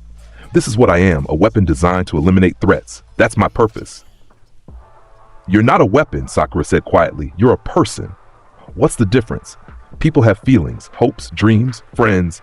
I have dreams, becoming Hokage. Do you have friends? Naruto paused. Did he? Kakashi was his teacher. Sasuke and Sakura were teammates, but friends? Friendship is optional, he said finally. Power is essential. That's sad, Sakura said. Sadness is inefficient. He walked away, leaving footprints of frost and fire on the Hokage Tower's floor. Kakashi watched him go. We need to do something. He's spiraling. What can we do? Sasuke asked. He's stronger than all of us combined. There has to be something, some way to reach him, to remind him he's human. Is he though? Sasuke's Sharingan activated, staring at where Naruto had been. His right side approaches absolute zero. His left side burns hotter than the sun. He kills without hesitation, fights without fear. What part of that is human? The part that let Zabuza and Haku live. Kakashi said softly. The part that saved Inari's family. The part that still dreams of becoming Hokage. That's human. We just need to find it again. But privately, Kakashi wondered if they were already too late. The next month brought new missions. Team 7 took on C ranks and B ranks with increasing frequency. Naruto's reputation grew. Villages specifically requested his team when they needed overwhelming force. The Ice Fire Demon, they called him. The Absolute Zero Sun. Naruto didn't care about titles. He completed missions, refined his techniques, trained constantly. Sasuke grew stronger too. His Sharingan developed further, his fire release techniques improved. But the gap between him and Naruto never closed. If anything, it widened. Sakura focused on medical studies, learning from the hospital when not on missions. She couldn't match them in combat, but she could keep them alive. That was value enough. Then the Chunin Exams were announced. All rookie Chunin teams are invited to participate, Kakashi said, handing them application forms. It's voluntary, but I think you're ready. Obviously, Sasuke said immediately. I'll do my best, Sakura added. Naruto looked at the form. The Chunin Exams are a practical demonstration of combat capability, strategic thinking, and leadership potential. Optimal opportunity to display dominance. It's not about dominance, Kakashi corrected. It's about proving you can lead and make smart decisions under pressure. Isn't that the same thing? No, it really isn't. They submitted their applications. 2 weeks later, they gathered at the academy for the first exam. The building was packed. Chunin from multiple villages. Hidden Leaf, Hidden Sand, Hidden Sound, Hidden Rain, Hidden Grass, all competing for limited Chunin positions. Naruto walked through the crowd, and people instinctively moved away. His reputation preceded him. The temperature around him fluctuated visibly, right side frosting the air, left side radiating heat. That's him, someone whispered. The Ice Fire Demon. I heard he killed 40 people in one attack. I heard he can freeze or burn you just by breathing. Naruto ignored them. He was focused on the competition. Scanning, analyzing, threat assessment. Most Chunin were irrelevant. Average combat ability, standard training, predictable strategies. But a few stood out. 3 Sand Village Chunin, one boy with a massive gourd, another boy with face paint, and a girl with a giant fan. The boy with the gourd radiated killing intent so strong it was almost physical. Red hair, pale skin, dark circles under his eyes. Gaara of the desert, Jinchuriki of the One Tail. Confirmed dangerous, another group. 3 Sound Chunin wearing unusual equipment and displaying confidence that exceeded their apparent skill level. Hidden Sound was a new village barely established here. And watching from the shadows, a boy with white hair and sharp teeth. Kabuto Yakushi, medical nin training. But something about him felt wrong. Deceptive. Naruto filed away these observations and entered the examination room. The first exam was written, a test of information gathering and deception. Naruto completed it in 15 minutes. Not through studying, but through temperature analysis. He detected heat signatures of cheating methods, pencil movements, chakra pulses, hidden techniques. He replicated successful patterns and submitted. The proctor, Ibiki Morino, was impressed despite himself. Most Chunin struggled for the full hour. Naruto had treated it like a tactical puzzle and solved it efficiently. The 10th question was psychological, a choice between attempting it and risking disqualification or giving up voluntarily. Naruto didn't hesitate. Risks were acceptable when potential reward justified them. He stayed. Team 7 passed. 78 Chunin out of 153 made it through. The second exam took place in the Forest of Death, a massive training ground filled with dangerous wildlife and even more dangerous competitors. The objective? Retrieve 2 scrolls and reach the center tower within 5 days. Anko Mitarashi, the second proctor, explained the rules with disturbing enthusiasm. This forest has killed Chunin before. It'll kill more of you this year. Sign the liability waivers and get ready. Naruto signed without reading. Legal protection was irrelevant. He'd survive regardless. Team 7 received an Earth Scroll. They needed a Heaven Scroll to pass. The gates opened. Teams dispersed into the forest. Naruto immediately used temperature mapping. 37 teams within detection range. Most are heading toward the center directly. Suboptimal strategy increases collision probability. What do you suggest? Kakashi had been watching from the sidelines, but Jonin couldn't enter the forest. Perimeter patrol. Let other teams eliminate each other. We intercept weakened survivors and claim scrolls efficiently. That's cold, Sakura said. It's optimal. They moved to the forest edge, setting up an observation point. Sasuke used his Sharingan to track distant movements. Sakura memorized terrain features. Naruto mapped thermal signatures continuously. 6 hours passed. Screams echoed through the forest. Team eliminations happening constantly. Then 3 massive signatures appeared on Naruto's thermal map. Large animals? No. Too intelligent, too coordinated. He focused. Sound Village Genin. And they're heading directly for us. The 3 Sound Genin emerged from the trees, Dosu Kinuta with his melody arm device, Zaku Abumi with his palm gauntlets, Kin Suchi with her senbon and bells. Team 7, Dosu said. Specifically, Sasuke Uchiha. We've been ordered to test him. Ordered by whom? Sasuke demanded, Sharingan activating. Someone interested in the Uchiha bloodline. But first, Dosu's attention shifted to Naruto. We need to deal with you. Can't have interference. You've analyzed threat levels incorrectly, Naruto said. I'm not interference. I'm the primary threat. Zaku laughed. Big words for a freak. Let's see how tough you are. Ultimate Zankuha. He thrust his palms forward. Enough compressed air blasts shot toward Naruto. Supersonic pressure waves designed to rupture organs. Naruto raised his right hand. Heaven-piercing ice wall. A glacier erupted instantly, absorbing the air blasts completely. The pressure waves froze into the ice structure, neutralized. What the? Zaku's eyes widened. Hell Spider! 5 plasma tendrils shot from Naruto's left hand. They moved with whip-like precision, each one aimed at a different Sound Genin. Dosu barely dodged. Scatter formation! The Sound Genin split up, trying to attack from multiple angles. Kin threw senbon with attached bells, creating sound-based genjutsu. Zaku fired more air blasts. Dosu charged with his melody arm device, a weapon that used sound vibrations to disrupt inner ear balance. Naruto stood in the center, calculating. 3 opponents. 3 different specializations, sound-based attacks. Phosphor. Temperature dropped catastrophically. The air itself began freezing, creating ice crystals that refracted light. Sound waves slowed as molecular density shifted. Kin's bell stopped ringing. The metal became too cold to vibrate. Zaku's air blasts lost effectiveness as air density changed. Dosu's melody arm malfunctioned as temperature affected its resonance chamber. Then heat flooded in. Thermal shock created explosive expansion. The 3 Sound Genin were thrown backward by the shockwave, landing hard 20 feet away. Naruto walked toward them calmly. You targeted Sasuke because of his bloodline. You expected me to be secondary concern. Strategic error. Bloodlines don't equal combat effectiveness. Power does. And I have more power than you can comprehend. Dosu struggled to his feet. Who are you? Naruto Uzumaki. Remember the name. When you report back to whoever sent you, tell them this. Sasuke Uchiha is under my protection. Anyone who targets my team targets me. And I don't show mercy twice. Hell Curtain. Flames erupted in a circle around the Sound Genin, not to kill them, but to trap them. Blue fire that burned at temperatures hot enough to make air shimmer. Your scroll, now. Kin threw a scroll toward Naruto, a heaven scroll. It landed at his feet, smoking slightly from proximity to his thermal aura. Leave. Don't let me see you again in this exam. The Sound Genin retreated once the flames died down. They'd been utterly outclassed. Sasuke stared at Naruto.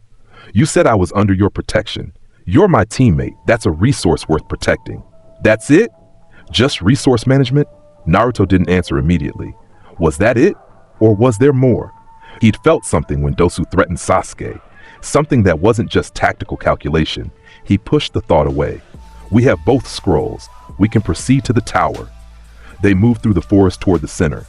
On the way, they encountered Team 8, Hinata Hyuga, Kiba Inuzuka, and Shino Aburame. Team 7, Kiba called out. You guys make it through okay? Affirmative, Naruto replied. You? We got jumped by some rain genin, but we handled it. Barely. Kiba looked at Naruto nervously. Hey, is it true what they say about you? That you killed 40 people in the land of waves? 42. Precision matters. Kiba backed up a step. Hinata surprisingly stepped forward. Her Byakugan was active. Naruto-kun, your chakra system is unusual. I've never seen anything like it. My power isn't purely chakra-based. It's biological. Genetic mutation combined with seal interaction. It's beautiful, Hinata said softly. Balanced perfectly. Fire and ice in harmony. Naruto tilted his head. Harmony? It's oppositional forces in equilibrium, not harmony. Isn't that what harmony is? Different forces balanced? He considered this. Maybe she had a point. They parted ways, both teams heading to the tower. Team 7 arrived first, entering through the main doors. Inside, Iruka greeted them. Congratulations! You're the first team to arrive. You have 3 days to rest before the preliminaries. Preliminaries? Sakura asked. Too many teams passed the second exam. We need to reduce numbers before the finals. One-on-one matches. Winners advance. Perfect. Naruto could demonstrate complete dominance in single combat. They were assigned a room to rest. Other teams trickled in over the next 2 days. Team 8 arrived. Team 10, Ino, Shikamaru, Choji, made it through. Several teams from other villages, and on the final day, 3 Sand Village Genin arrived. Gaara of the Desert, his siblings Temari and Kankuro, Gaara's eyes, ringed with dark circles, filled with bloodlust, swept across the gathered Genin and locked onto Naruto. Recognition flashed in Gaara's eyes. Not personal recognition, but recognition of something familiar. Another Jinchuriki, another weapon shaped by pain. You, Gaara said, his voice rough. You smell like blood and power. You smell like sand and murder, Naruto replied evenly. They stared at each other. The temperature dropped around Naruto. Sand began swirling around Gaara. Fight me, Gaara said. I want to kill you. Not now, but soon. Promise me.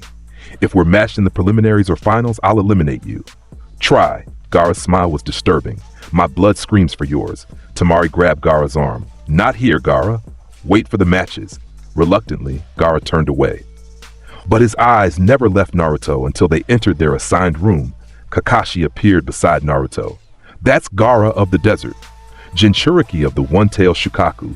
He's extremely dangerous, psychologically unstable, has killed his own teammates. I'm aware. I assessed his threat level at 8.3 out of 10. What's a 10? Me, Kakashi wanted to argue. But looking at the frost forming around Naruto's right side, the heat waves from his left side, he couldn't find grounds. Maybe Naruto was right. Maybe he really was the 10. The preliminaries began the next day. All passing teams gathered in the main arena, a large underground chamber with observation balconies.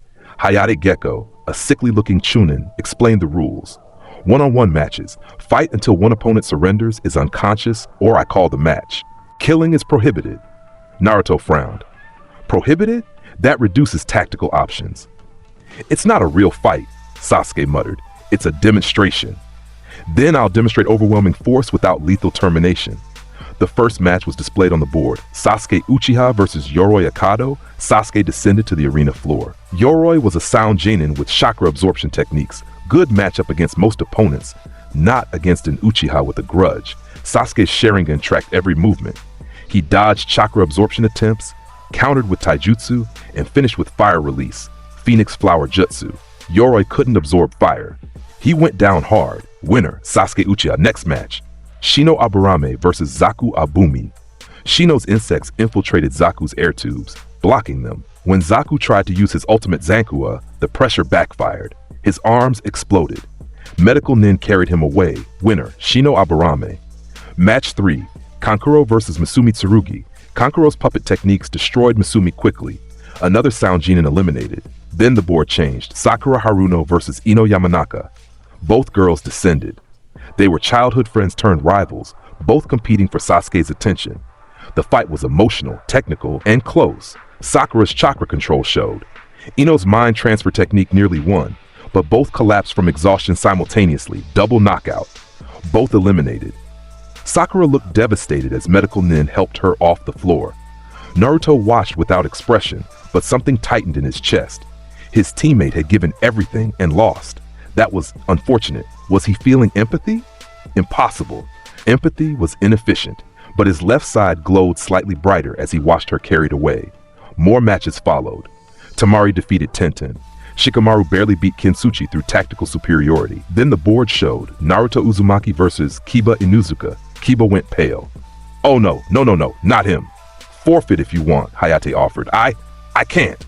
I have to try. Kiba descended to the arena floor, Akamaru on his head. Naruto followed. Every step left alternating patterns of frost and scorch marks. Begin, Hayate called. Kiba immediately went into his clan techniques. Beast human clone. Fang over fang! He and Akamaru transformed, spinning toward Naruto in coordinated drilling attacks. Naruto raised his right hand. Flash freeze! The temperature plummeted. Kiba's spin slowed as ice formed on his fur. Akamaru yelped, unable to maintain the technique in freezing conditions. They landed 10 feet from Naruto, shivering. For freezing! Kiba's teeth chattered. "See, can't move. Match over?" Naruto looked at Hayate. "He hasn't surrendered yet." "I surrender! I surrender!" Kiba shouted immediately. "Get me away from him." Winner, Naruto Uzumaki. Match time 8 seconds. Kiba was carried away, hypothermic but alive. Medical nin worked to restore his body temperature. More matches.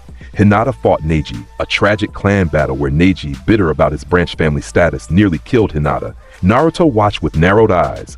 The Hyuga clan's internal politics were inefficient. Neji won, but at the cost of everyone's respect. Then, Rock Lee versus Gaara. This match was different. Lee was a taijutsu specialist with no ninjutsu or genjutsu ability, proof that hard work could overcome genetic limitations. He opened the first gate, second gate, third gate. His speed increased exponentially. He landed hundreds of hits on Gaara's sand armor.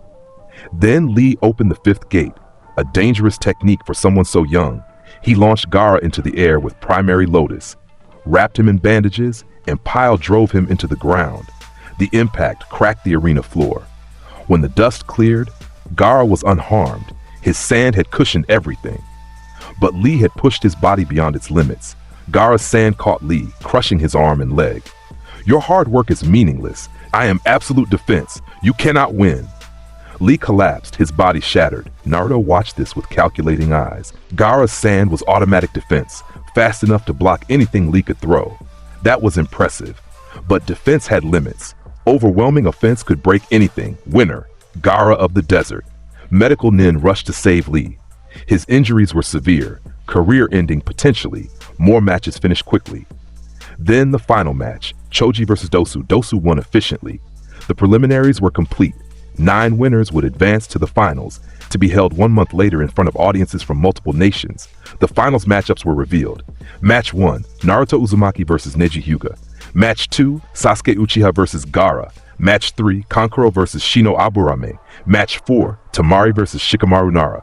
Match 5, winner of Match 1 versus Dosuke. Naruto looked at his opponent, Neji Hyuga, gentle fist specialist, Byakugan user, prodigy of the main family, believed in fate and destiny. This would be interesting. The month of training began. Kakashi pulled Sasuke aside for speed training. Might Guy took Lee to the hospital, promising to help him recover, or at least try. Naruto trained alone. He pushed his limits. Prominence. Burn at maximum output. Great glacial ager at continental scale. Phosphor until the thermal shock created visible distortions in reality. His body adapted. The heat grew hotter. The cold grew colder. The balance shifted towards something beyond human. 1 week before the finals, Naruto stood in Training Ground 3, the same ground he destroyed during the Bell test. It had been rebuilt, but he'd need to destroy it again for proper testing. He raised both hands. Right side ice, left side fire. Flash fire fist, exploding flame shot. A concentrated ball of blue fire erupted from his left hand, not the size of a fireball, but the size of a house. It moved at hypersonic speeds, creating a sonic boom that shattered windows in Konoha half a mile away. The fireball struck the forest. Trees vaporized instantly. The explosion created a mushroom cloud visible from the Hokage Tower. Hiruzen Sarutobi stood at his window, watching the cloud rise. "He's getting stronger," Iruka said beside him. "Too strong. I'm worried about what happens when he decides he's strong enough for Hokage. Will he wait for me to retire? Or will he just take it?" "You think he'd..." "I don't know. That's what worries me. I don't know what Naruto would do anymore. He's logical, calculating, a fish not cruel. He protects his team. He saved the land of waves. He's not a monster, but he's becoming something else. Something more than human, something beyond it." The day of the Chunin Exam finals arrived. The stadium was packed. Thousands of spectators from multiple nations, including the feudal lord of Fire Country and visiting dignitaries.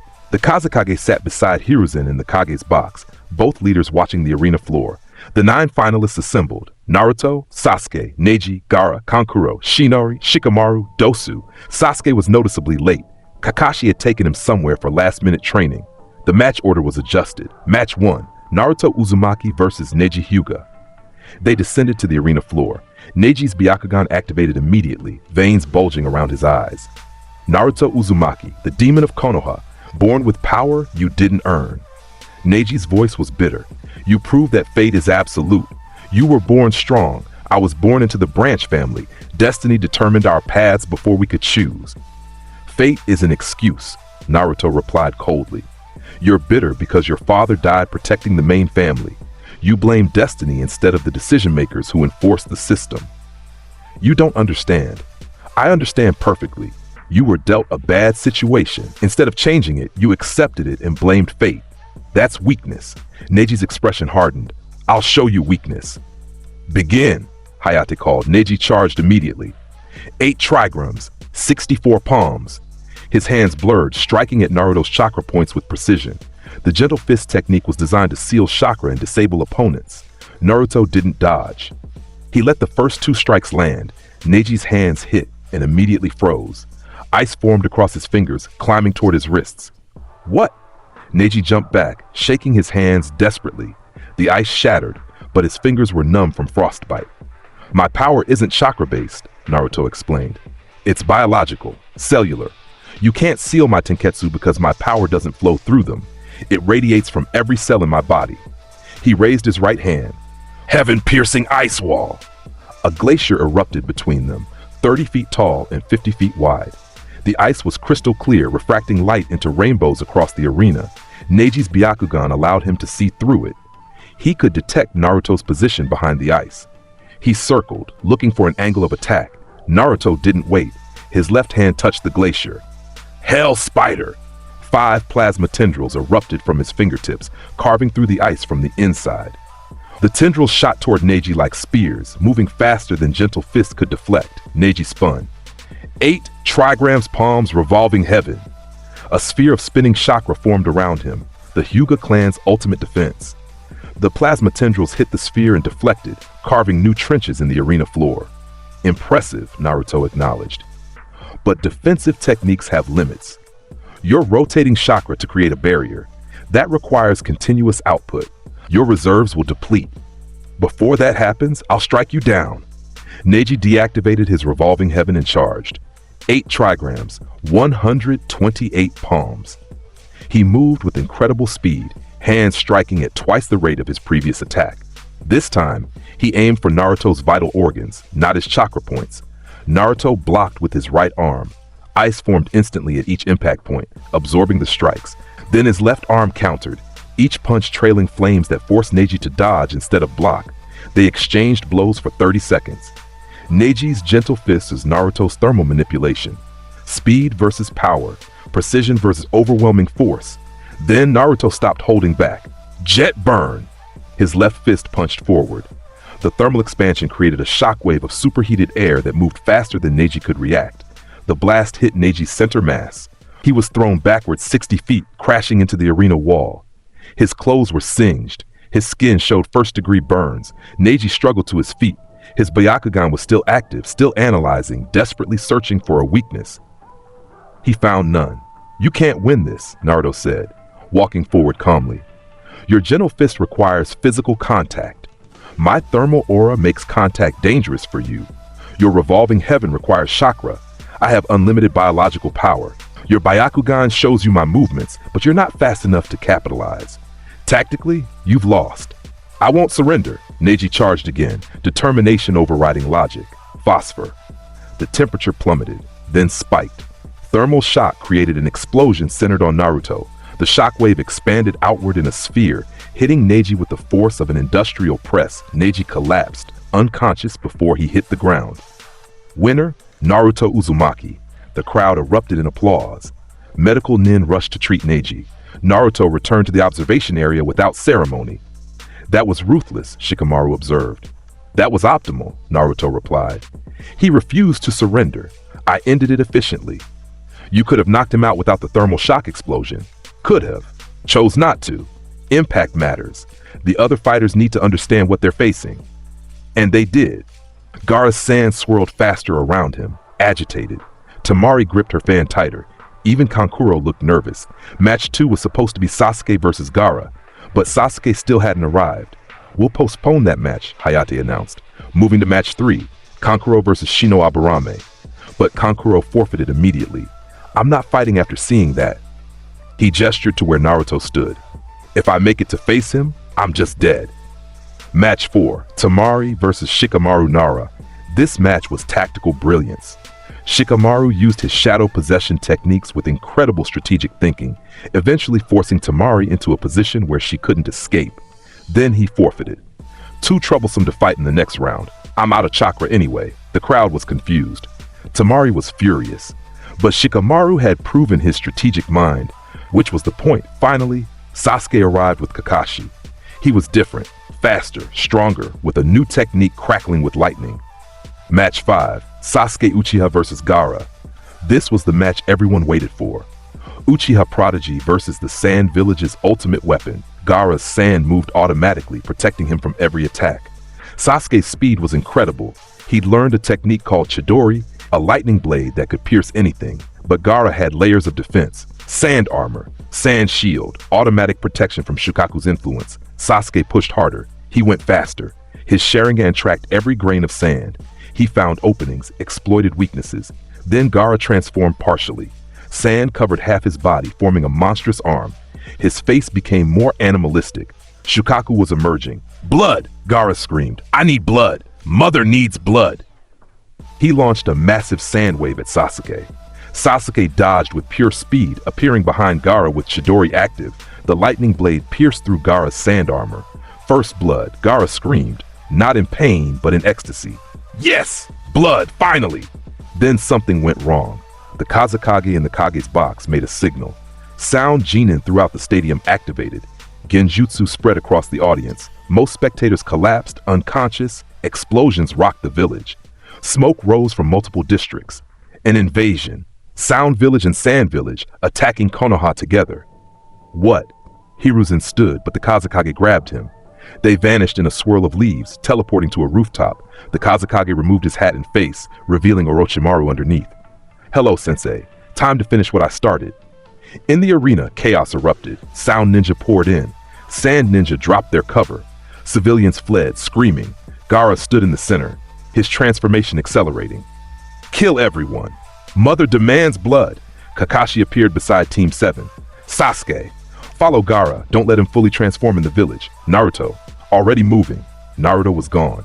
He'd assessed the situation instantly. Multiple threats. Hostile forces inside the village. Kaji-level battle on the rooftop. Gaara transforming into the One-Tail. Priority. Eliminate immediate threats. Hell Curtain. Flames erupted in a circle around the arena, trapping 50 Sound Ninja inside. The fire burned at temperatures that vaporized oxygen. The Sound Ninja couldn't escape. They burned. Then Naruto turned toward the village. Smoke rising, buildings damaged, civilians in danger, unacceptable. He launched himself into the air using ice platforms and fire propulsion, creating a path of alternating temperatures that let him fly. He soared over the village, scanning for threats. Below, Konoha Ninja fought against invaders. Anbu engaged sound forces. Chunin protected civilians. Naruto dropped into the densest cluster of enemies, 30 Sound Ninja attacking the academy building where civilian children hid. Prominence burned. His left arm became a pillar of fire that shot skyward, then curved down like divine judgment. The blue-white plasma consumed everything in a 50-foot radius. Sound Ninja vaporized. The ground melted to glass. When the flames cleared, the academy was untouched. Naruto had calculated the blast radius precisely. Children watched from windows, eyes wide. They'd seen the ice fire demon save them. Naruto moved to the next threat, and the next, and the next. He became a force of nature, carving through the invasion with absolute efficiency. No mercy, no hesitation, just overwhelming power applied with surgical precision.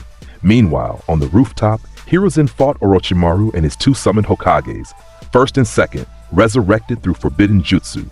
You've gone too far, Orochimaru, Hiruzen said, forming hand signs despite his age. Too far? I'm pursuing immortality. Power! You were always too weak to understand, Sensei. Their battle shook the building. Jutsu collided. Philosophies clashed. And in the forest outside the village, Sasuke chased Gaara. Sakura and Shikamaru followed, trying to help. Gaara's transformation completed. full Shukaku manifestation, a massive tanuki made of sand, one tail thrashing, crushing trees with every movement. Finally, Shukaku's voice boomed. Freedom! I'll destroy everything! Sasuke's Chidori wasn't enough. He couldn't pierce the full-tailed beast form. Then someone dropped from the sky. Naruto landed between Shukaku and Konoha, frost spreading from his right side, fire blazing from his left. A tailed beast, Naruto said, analyzing. One tail. Constructed from sand. Weakness. Thermal shock should disrupt sand cohesion. Let's test that hypothesis. You, Shukaku roared. You smell like the fox. You have one of my siblings sealed inside you. Correct, the Nine Tails. But unlike Gaara, I don't let it control me. Naruto raised both hands. I control everything. Foolish. I'll crush you. Shukaku's massive tail swung down, moving with the weight of mountains. Naruto raised his right hand. Heaven-piercing ice wall. A glacier erupted, 50 feet tall and wide enough to block the tail. The impact shattered half the ice, but held. Then Naruto's left hand? Flash fire fist. Blue fire shot forward, not at Shukaku, but at the base of the ice wall. The thermal differential created explosive expansion. The ice wall exploded outward in a million shards of frozen shrapnel, each piece moving at ballistic speeds. They peppered Shukaku's sand body, disrupting its structure. Shukaku roared in pain. Impossible! You're just a human! I'm Naruto Uzumaki, and you're about to experience overwhelming power. He launched himself into the air using ice platforms. He rose level with Shukaku's head, hovering on a disk of ice that formed beneath his feet. Let me show you what happens when fire and ice combine at maximum output. His right side glowed white, pure cold radiating outward. His left side glowed blue, pure heat burning brighter than ever before. Prominence burn. Heaven and hell. He thrust both hands forward simultaneously. Fire and ice erupted in twin spirals, not opposing each other, but combining. The thermal differential created a vacuum at the center, pulling air and matter inward. The combined attack hit Shukaku's center mass. The tailed beast's sand body exploded. Thermal shock shattered molecular bonds. Sand turned to glass, then vaporized. The vacuum pulled everything inward. Then explosive expansion blasted everything outward. The shockwave flattened trees for 300 feet in all directions. When it cleared, Shukaku was gone. Gaara lay on the ground, unconscious, reverting to human form. His sand armor was completely destroyed. Naruto descended slowly, landing near Gaara. He knelt beside the unconscious boy. Gaara's eyes opened weakly. You beat Shukaku. I neutralized the manifestation. The tailed beast is still sealed inside you. Why didn't you kill me? I would have killed you. I wanted to kill you. Because you're like me, Jinchuriki. Weapons shaped by a village's fear, but you let it control you. Let the hate consume you. I didn't. That's the difference. How? How do you stay sane? Naruto considered the question. I convinced myself emotions were inefficient. That power was everything. But recently, I'm starting to think I was wrong.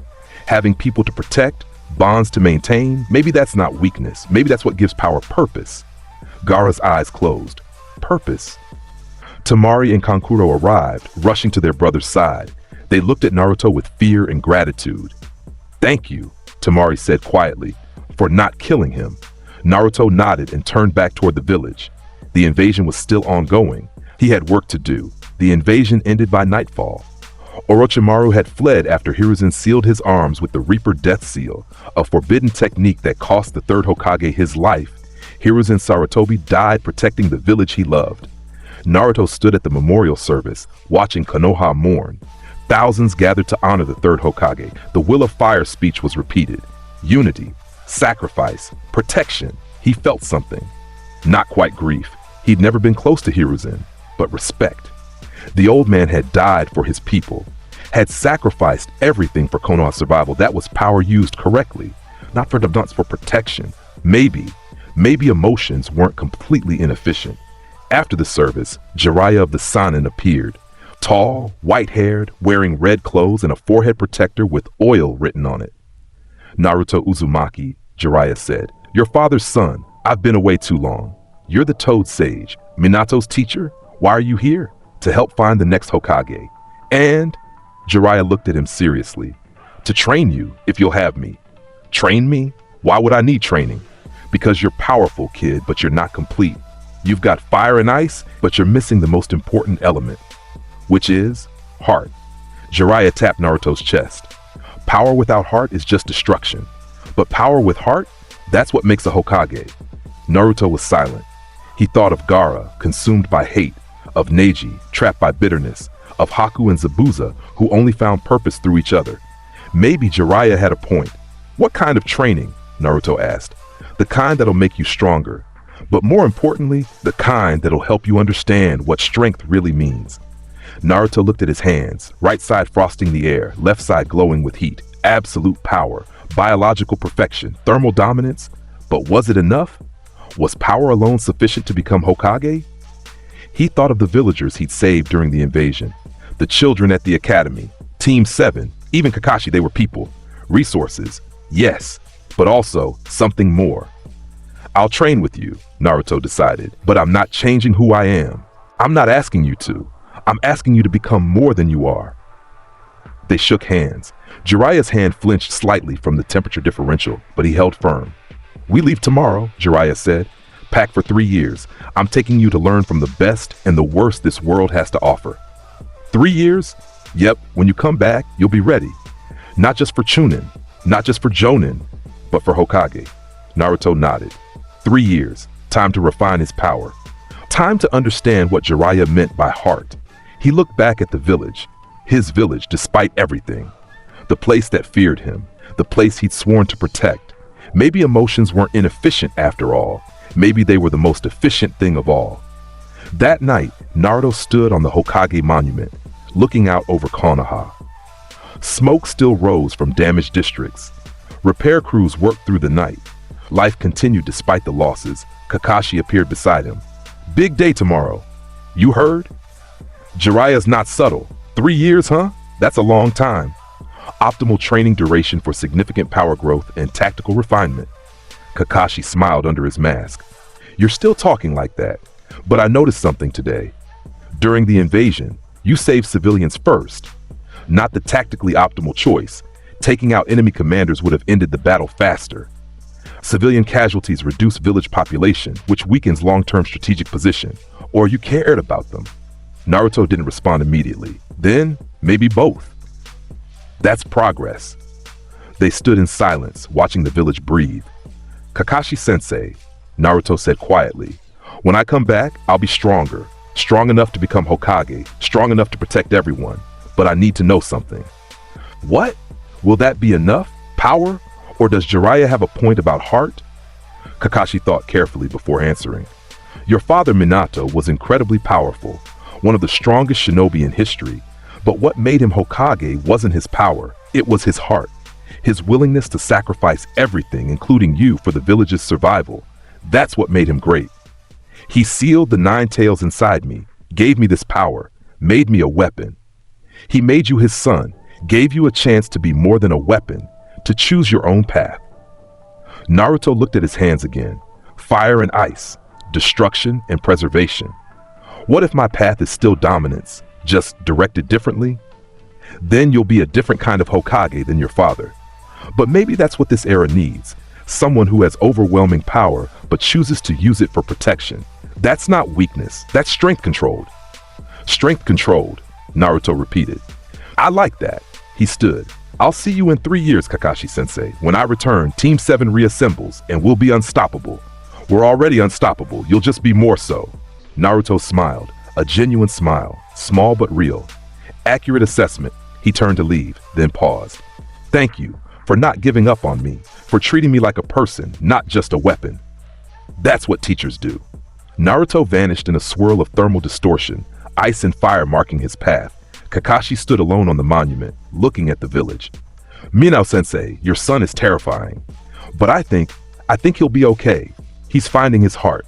Slowly, but he's finding it. The wind carried his words away. Dawn broke over Konoha. Naruto met Jiraiya at the main gate, pack ready, determination set. Team 7 came to see him off. Sasuke stood with arms crossed. Don't fall behind. I'll be training too. You'll still be weaker than me in 3 years. We'll see. Sakura hugged him, surprising everyone, especially Naruto. Be safe. Come back stronger, but come back. He awkwardly patted her head. The gesture was clumsy but sincere. I will. Kakashi gave him a 2-finger salute. Remember what we talked about. Strength controlled, I remember. Others came too. Shikamaru, Choji Ino, even Hinata, blushing but determined to say goodbye. Kiba kept his distance, still somewhat traumatized, and Nari ran up at the last moment out of breath. Naruto Nisan, you're leaving? For 3 years. Training. Will you come back? Promise. Inari smiled. Good, because the land of waves needs its hero to visit sometimes. I'm not a hero. You saved us. That's what heroes do. Naruto knelt to Inari's level. Heroes inspire. I just had power and used it. But... He paused. Maybe that's close enough. He ruffled Inari's hair and stood. Jiraiya was grinning. Ready, kid? Always. They walked through the gate, leaving Konoha behind. The sun rose fully, illuminating the path ahead. 3 years. Training, growth, understanding. When Naruto Uzumaki returned, he would be stronger, faster, more powerful than anyone could imagine. But more importantly, he would understand what power meant. Not just destruction, not just dominance. Power with purpose, power with heart, power controlled. He looked back once at the village, the place that feared him, that he'd sworn to protect, that he'd someday lead. I'll become Hokage, he said quietly, not through fear, not through force, through power used correctly. Jiraiya heard him and smiled. That's the spirit, kid. That's the will of fire. The will of fire is inefficient. Maybe, but it's what makes us human. Humans are inefficient. And yet, here you are, choosing to become more human instead of less. Funny how that works. Naruto considered this. Then, grudgingly, maybe inefficiency has value, sometimes. That's progress, they did on the road, heading toward adventures unknown. Behind them, Konoha breathed, rebuilding, growing, waiting. In 3 years, the Ice Fire Demon would return. But when he did, he wouldn't be just a demon anymore. He'd be something more, something complete. A weapon who chose to be human. A monster who learned to care. Power absolute, heart awakened, destiny unwritten. Naruto Uzumaki's journey was just beginning, and the world would never be the same. 3 years later, the gate guards saw him first. A figure approaching in the distance, walking with confident steps that left alternating patterns in the dirt. Frost on the right, scorch marks on the left, taller now, broader, stronger, orange and black jacket, headband worn proudly, one eye ice blue, the other burning amber. Naruto Uzumaki had returned. Behind him walked Jiraiya, looking older and more tired, but satisfied. He's back, one guard whispered. Alert the Hokage. Which one? Tsunade. She'll want to know. News spread through the village like wildfire. The Ice Fire Demon had returned. 3 years gone, solid. Now back, Team 7 reassembled at the bridge where they'd first met as Chunin. Kakashi arrived first, reading his book. Sakura came second, now a medical ninja trained by Tsunade herself. Sasuke arrived last, darker, harder, but still present. Then Naruto walked onto the bridge. They stared at each other. 3 years older, 3 years stronger, 3 years changed. Yo, Naruto said casually. His voice was deeper now, more confident. You're late, Kakashi replied with his eyes smile. I learned from the best. Sasuke's Sharingan activated immediately, analyzing. You're different. I'm better. Prove it. Soon. But not today. Today, we're just Team 7 again. Sakura smiled, tears in her eyes. Welcome home, Naruto. He smiled back. A genuine, warm smile that didn't calculate efficiency or tactical advantage. Just a smile between teammates, between friends. It's good to be home. They stood on the bridge together, 4 ninja who'd grown, changed, evolved.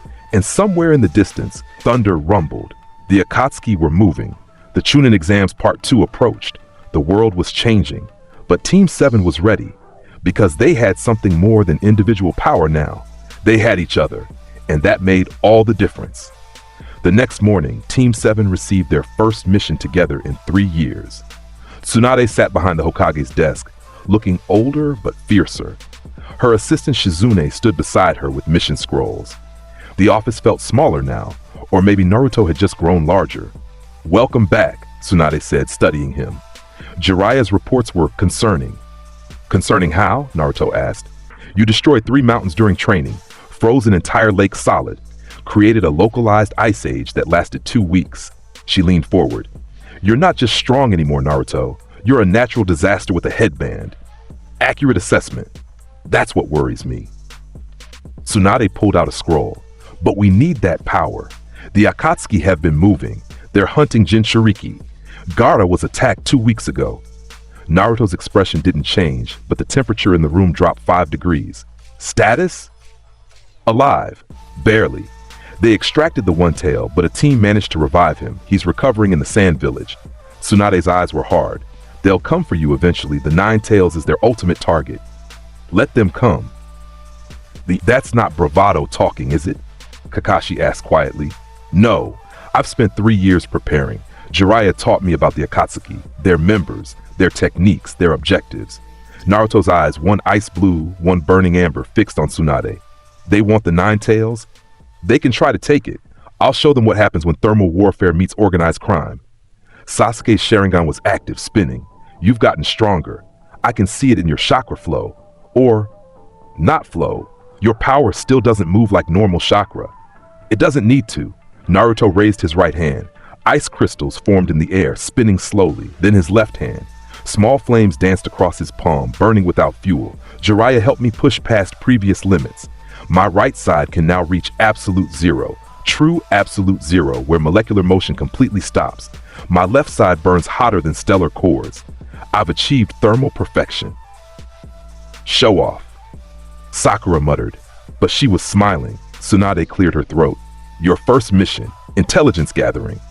Reports suggest 2 Akatsuki members are in the area between here and the Sand Village. Itachi Uchiha and Kisame Hoshigaki. Sasuke's hands clenched into fists. Itachi! Yes, your brother. Tsunade looked at him seriously. I know your history, but this is reconnaissance only. Observe, gather intel, do not engage unless absolutely necessary. Understood, Kakashi said. But Naruto saw the look in Sasuke's eyes. Hatred, obsession. 3 years hadn't changed that. They left within the hour. Standard formation. Kakashi at point, Sasuke and Sakura flanking, Naruto taking rear guard. The path led northeast toward the border territory. So, Sakura said after an hour of silence. 3 years is a long time. What was training with Jiraiya-sama like? Efficient, Naruto replied. He taught me everything he knew about ninjutsu, fuinjutsu, and combat theory. We trained across multiple countries. I fought rogue nin, natural disasters, and my own limitations. Sounds lonely. It was necessary. But was it lonely? She pressed. Naruto considered the question. 3 years ago, he would have said loneliness was irrelevant. Now, after Jiraiya's constant lectures about human connection, after seeing how bonds made people stronger, sometimes, he admitted, but solitude allowed focused development, no distractions, just power refinement. You still talk like a textbook, Sasuke said. Some things don't change. Some things improved, others remained optimal. Kakashi glanced back at them, his visible eye curved in a smile. This was good. The team dynamic was still there, just evolved. Naruto was still analytical and cold, but now there were cracks in that ice. Small ones, but they existed. They made camp that night in a clearing. Kakashi took first watch while the others rested. Naruto sat against a tree, one side frosting the bark, the other side keeping it warm. He didn't need much sleep. His body's thermal regulation kept him alert constantly. Sakura approached. Can I ask you something? You just did. She smiled, still using that line, but seriously. During the war, what do you think will happen? The Akatsuki want you specifically. They'll come with everything they have. Then I'll respond with everything I have. Naruto looked at his hands. I've spent 3 years preparing for confrontation. I know their members. Itachi Uchiha, Sharingan Master and Genjutsu Specialist. Kisame Hoshigaki, former 7 swordsman with massive chakra reserves. Deidara, explosive clay artist. Sasori, puppet master. Pain, their leader, abilities unknown. And others. You've studied them. Know your enemy. Sun Tzu wrote that. Jiraiya made me read it 17 times. And your plan? Eliminate them systematically. They hunt in pairs for mutual support. Pairs can be separated. Isolated targets are vulnerable to overwhelming force. His eyes reflected the campfire. I'll freeze their oceans and burn their mountains. They'll learn that thermal dominance beats any bloodline technique. That's intense. That's reality. Sakura was quiet for a moment. Then, I'm glad you're on our side. I'm on Konoha's side. There's a difference. Is there? He didn't answer, because honestly, he wasn't sure anymore. The next day, they encountered Akatsuki. Kakashi's hand went up, signaling stop. 2 signatures ahead, large chakra reserves, moving slowly like they're waiting. It's them, Sasuke said, Sharingan fully active. I can feel Itachi's chakra. Remember the mission parameters, Kakashi warned. Reconnaissance only. But Sasuke was already moving. He burst through the trees into a clearing where 2 figures stood. Itachi Uchiha, tall, pale, Sharingan eyes with 3 tomoe spinning. His Akatsuki cloak was red with black clouds. Beside him stood Kisame Hoshigaki, blue skin, shark-like features, massive sword Samehada on his back. "Hello, little brother," Itachi said calmly. "Itachi!" Sasuke's hands blurred through signs. "Fire release great fireball jutsu." A massive fireball erupted from his mouth, shooting toward Itachi. Itachi didn't move. The fireball dissipated before reaching him, a genjutsu. Sasuke hadn't even attacked. He was caught in illusion instantly. Sasuke collapsed, screaming, trapped in Tsukuyomi, Itachi's torture technique that stretched seconds into days. "Sasuke!" Sakura rushed forward. Kasame moved to intercept. Samehada raised. "Stop!" The word came from Naruto. He stepped into the clearing, and the temperature shifted violently. His right side exhaled white mist. His left side glowed with inner fire. Kasame paused. "You're the Nine-Tails Jinchuriki, the ice fire demon. I've heard stories." "Then you know not to engage." "On the contrary," Kasame grinned, showing sharp teeth. "I'm curious what your chakra tastes like. Samehada is hungry." "Kisame," Itachi warned. "Orders were reconnaissance. Reconnaissance is boring. Besides," Kisame hefted his sword, "how often do we get to fight a legend?" He swung Samehada in a massive horizontal slash. The sword, covered in scales, reached for Naruto's chakra to absorb it. Naruto raised his right hand. Absolute zero domain. Temperature around him dropped catastrophically, not to freezing, not to ice formation, to absolute zero, the theoretical minimum where molecular motion ceases entirely. Samehada froze mid-swing. The living sword scale stopped moving, its sentience suspended by impossible cold. Kasame's hand, gripping the handle, began freezing solid. "What?" Kasame tried to pull away, but ice had already spread up his arm. "Hell Spider!" Naruto's left hand shot forward. 5 plasmodrels erupted from his fingertips, moving at supersonic speeds. Each one burned with blue-white intensity that exceeded normal fire release by orders of magnitude. Kasame substituted desperately, leaving a water clone that exploded into steam when the tendrils connected. He reappeared 20 feet away, breathing hard. His frozen arm was cracking, ice shattering from the sudden movement. "You're fast. You're slow." Naruto walked forward calmly. "Samehada absorbs chakra, but my power isn't chakra dependent. It's biological, cellular. You can't absorb temperature itself." "We'll see about that." Kasame performed hand signs. "Water release, great shark bullet jutsu." A massive shark made of water formed and shot toward Naruto. The jutsu was designed to absorb enemy chakra and grow stronger. Naruto raised his left hand. Stellar prominence. Blue flames erupted from his palm, not in a wave, but in a concentrated beam. The fire burned at temperatures exceeding stellar cores, plasma so hot it ionized air molecules. The beam hit the water shark. The water didn't just evaporate, it split into hydrogen and oxygen on a molecular level. The gases combusted instantly. The explosion was massive. Shockwave flattened trees for 50 feet. When the smoke cleared, Kasame's water jutsu was completely gone. "Impossible," Kasame breathed. "That was A-rank jutsu with... Your ranking system is irrelevant. I don't use techniques, I use physics." Naruto's eyes, one ice blue, one burning amber, fixed on Kasame. "Temperature is absolute. Water boils at 100 degrees. Plasma forms at thousands. I operate in ranges your body can't survive. You should retreat." Kasame looked at Itachi. "Orders?" Itachi's Sharingan was analyzing, calculating. He saw what Kasame didn't, that Naruto hadn't even tried yet. The display was effortless, casual. "We retreat," Itachi decided. "Our objective was reconnaissance. We've confirmed the Nine-Tails Jinchuriki is exceptionally dangerous." "Dangerous?" Naruto tilted his head. "Inaccurate term. I'm catastrophic." "Noted." Itachi turned to leave. "Sasuke will wake in several hours. Tell him he's still too weak. He needs more hate to face me." "Don't give him advice," Naruto said coldly. "You don't get to influence him anymore. I influence him by existing. Hate is his motivation." Itachi's eyes met Naruto's. "Just as power is yours, we're both defined by singular purpose. My purpose protects, yours destroyed. Perspective." Itachi and Kasame vanished in a swirl of crows. Naruto stood in the clearing, frost spreading from his right side, heat radiating from his left. The trees around him were split, half frozen solid, half charred black. Kakashi emerged from the trees, supporting Sasuke. Sakura was already healing him, hands glowing green. That was... Kakashi struggled for words. "Overwhelming." "That was restraint," Naruto corrected. I could have frozen them solid or vaporized them. I chose demonstration over elimination. Why? Tactical patience. Let them report back. Let the Akatsuki know what they're facing. Fear is an effective deterrent.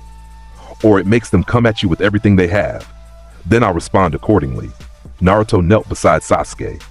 His brother was breathing but unconscious, trapped in whatever nightmare Itachi had shown him. He's not ready. For Itachi? For anything that matters. He's obsessed with revenge. Obsession creates blind spots. Blind spots get you killed. Kakashi wanted to argue, but looking at Naruto, calm, analytical, completely unshaken by facing two S-rank criminals, he couldn't. The student had surpassed the teacher, by a lot. They returned to Konoha 3 days later. Tsunade listened to their report with increasing concern. You engaged 2 Akatsuki members, she said flatly. They engaged us, Naruto corrected. Kisame attacked first, I defended. They retreated. Mission parameters were fulfilled. We gathered intelligence. Intelligence that they're terrified of you. Good. Terror is strategic advantage. Tsunade rubbed her temples. You sound like your father. Minato had that same confidence, that same certainty. Did it serve him well? Until it got him killed. Naruto's expression didn't change. He died protecting the village. Optimal allocation of his final resources. I respect that. He died protecting you. Same thing. Tsunade stared at him. Then she sighed. You're dismissed. Team 7 has 2 days rest before next assignment. They filed out. In the hallway, Sasuke finally spoke. I was useless against Itachi. Again.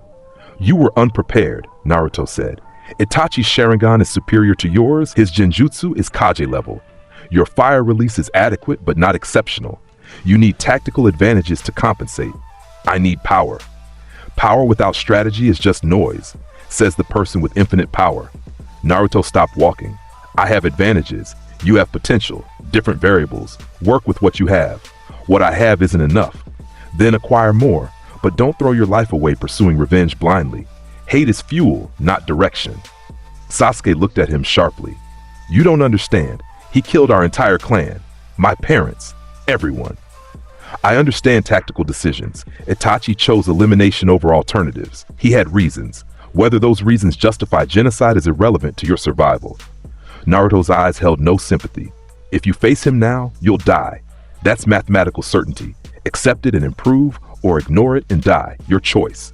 He walked away, leaving Sasuke standing in the hall, hands clenched, Sharingan spinning furiously. Sakura approached Sasuke carefully. He's not wrong. He's never wrong. That's the problem. Sasuke's voice was bitter. 3 years ago, I was somewhat close to him. Now, he's leagues beyond me, freezing S-rank criminals casually, burning water jutsu with plasma beams. What the hell did Jiraiya teach him? How to be stronger and how to think. I need that strength. You need that thinking more. But Sasuke wasn't listening. His mind was already elsewhere, calculating, planning. He'd find power somehow, even if it meant, don't, Sakura said quietly, reading his expression. Whatever you're thinking, don't. We just got Team 7 back together. Don't tear it apart. I'm not tearing anything apart. I'm acknowledging reality. Naruto said it himself. I'm not strong enough, so I'll become strong enough, whatever it takes. He walked away. Sakura stood alone in the hallway, a cold feeling in her stomach. That night, Naruto received a summons, not from Tsunade. From the Anbu, he appeared at the underground facility where masked operatives analyzed threats. The commander, a woman with purple hair and a cat mask, gestured to a table covered in photographs. We've tracked Akatsuki movements across 4 countries. They're systematically hunting Jinchuriki. Gaara was first. Next targets are likely the 4 tails and 5 tails Jinchuriki. She pointed to a map. But their ultimate goal is you. The 9 tails represents maximum power. When do they attack? Unknown. But intelligence suggests within 6 months. They're gathering strength first. Then we have preparation time. You mean Konoha has preparation time? The commander leaned forward. We need to know, if they come with their full force, all members at once, can you stop them? Naruto studied the photographs. 9 Akatsuki members visible. Pain, Konan, Itachi, Kasame, Deidara, Sasori, Kakuzu, and 1 unknown member. All of them simultaneously? Worst case scenario, he calculated. Pain was the leader, unknown abilities but reported to have multiple bodies. Itachi had Mangekyou Sharingan and Genjutsu Mastery. Kisame had massive chakra reserves. Deidara used explosive clay. Sasori controlled puppets. Hidan was reportedly immortal. Kakuzu had multiple hearts. Konan used paper manipulation. 9 S-rank criminals with specialized abilities, coordinated tactics, and singular objective. I could kill 7, Naruto said finally. Pain and Itachi would be complications. Pain because we don't know his abilities. Itachi because Mangekyo Sharingan has unknown techniques. So you'd lose? I said complications, not defeats. Naruto's eyes glowed faintly. But optimal strategy isn't individual confrontation. It's eliminating them when separated. Itachi and Kasame are partnered. Deidara and Sasori are partnered. Hidan and Kakuzu are partnered. Separate the pairs, eliminate them individually, reduces tactical variables. That requires intelligence on their locations. Then gather intelligence. I'll handle elimination. The commander nodded slowly. You're confident. I'm capable. There's a difference. And if Pain attacks Konoha directly, then I'll turn the village into a frozen wasteland and burning craters simultaneously, and Pain will be buried in both. The words were cold, factual, absolute. The commander believed him. 3 weeks later, Team 7 received a new mission, high priority. 2 Akatsuki members were confirmed near the Fire Country border, Hidan and Kakuzu collecting bounties. Your objective is simple, Tsunade said. Eliminate them. Elimination? Sakura asked. Not capture? These are S-rank criminals who've killed dozens. They're worth more dead than captured. Besides, Tsunade looked at Naruto. I want to see what you can do against real threats. You saw my fight with Kasame. I read the report. I want to see it myself. She activated a communication seal. Anbu will observe and record. If you can eliminate 2 Akatsuki members, it sends a message to the rest. Message received, Naruto said. We'll depart immediately.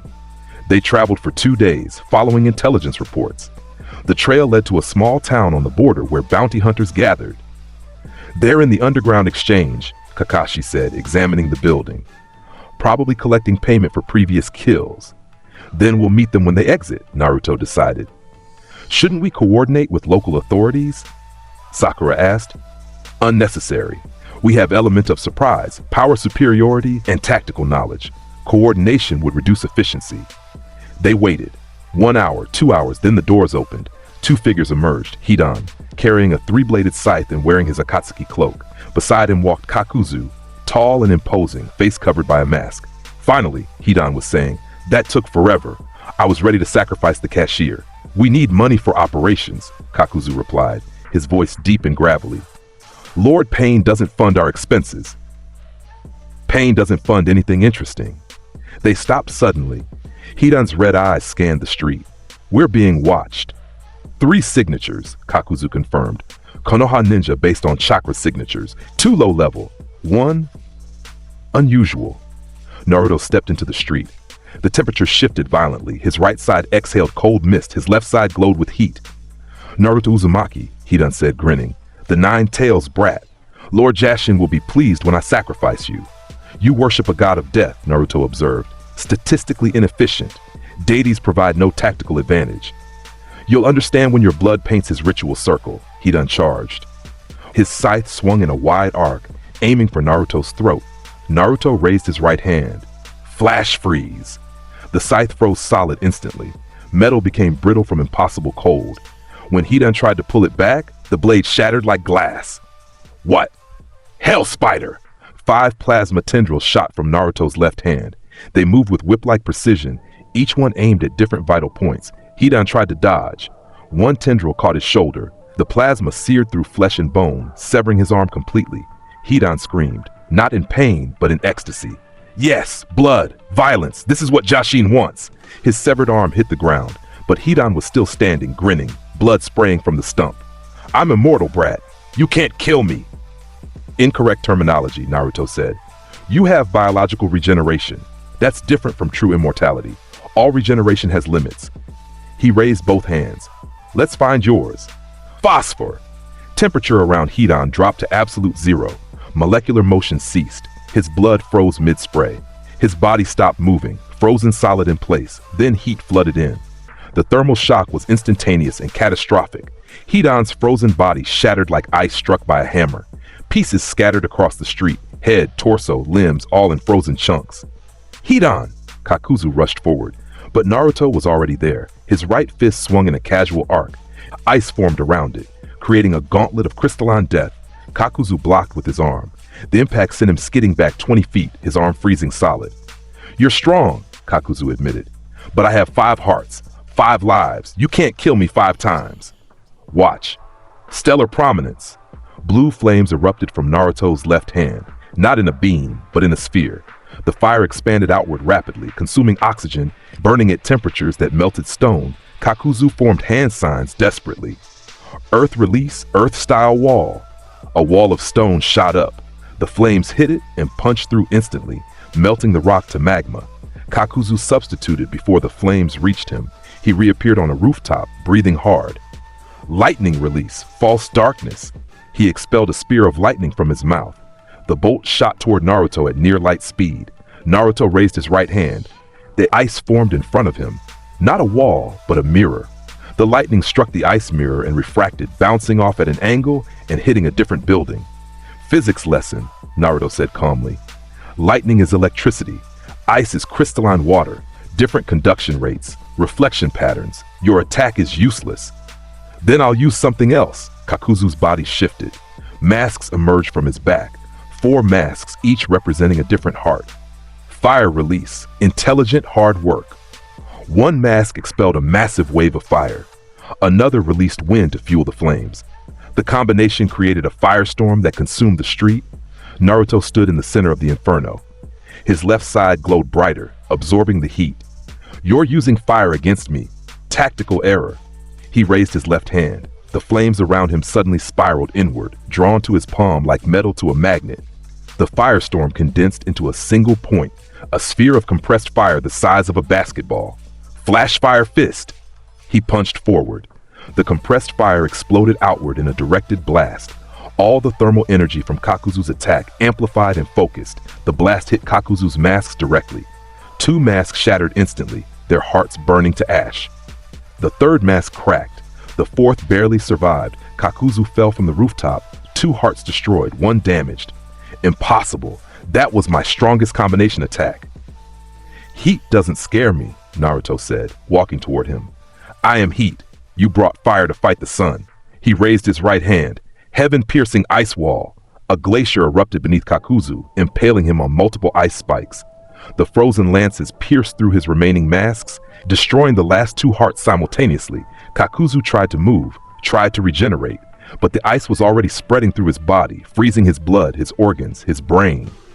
You're a monster," Kakuzu whispered. "I'm efficient." Kakuzu died frozen solid, impaled on ice spikes. Naruto turned to where Hidan's pieces lay scattered. The frozen chunks were slowly thawing, trying to regenerate. "Troublesome," Naruto muttered. He raised his left hand. Blue flames engulfed all of Hidan's pieces simultaneously. The fire burned hot enough to vaporize organic matter completely. When the flames died, nothing remained. No body parts, no blood, just scorch marks where Hidan had been. "Regeneration requires biological material," Naruto explained to the corpse ashes. "No material, no regeneration. Problem solved." Kakashi and Sakura emerged from hiding, both staring in shock. "You killed them," Sakura whispered. 2 S-rank criminals in under 5 minutes. 4 minutes 37 seconds, Naruto corrected. Could have been faster, but Kakuzu used multi-heart technique, required individual elimination of each heart. That was, Kakashi struggled for words, terrifying. That was optimal. Naruto looked at Hidan's ashes and Kakuzu's frozen corpse. 2 Akatsuki members eliminated, 7 remain. Next targets, Deidara and Sasori. "You're planning to hunt them all?" Sakura asked. "They're hunting me. I'm preempting. Tactical initiative provides advantage. But they're dead. If they engage me..." Naruto's eyes reflected the dying flames. "I told you 3 years ago. I don't have the weaknesses they exploit. No chakra system to disrupt. No physical limits to exploit. Just thermal dominance that exceeds any defense." Anbu operatives appeared from the shadows, having observed everything. Their leader, the cat-masked woman, spoke. "Mission success confirmed. 2 Akatsuki eliminated. Report will be delivered to Lady Tsunade." "Include tactical analysis," Naruto said.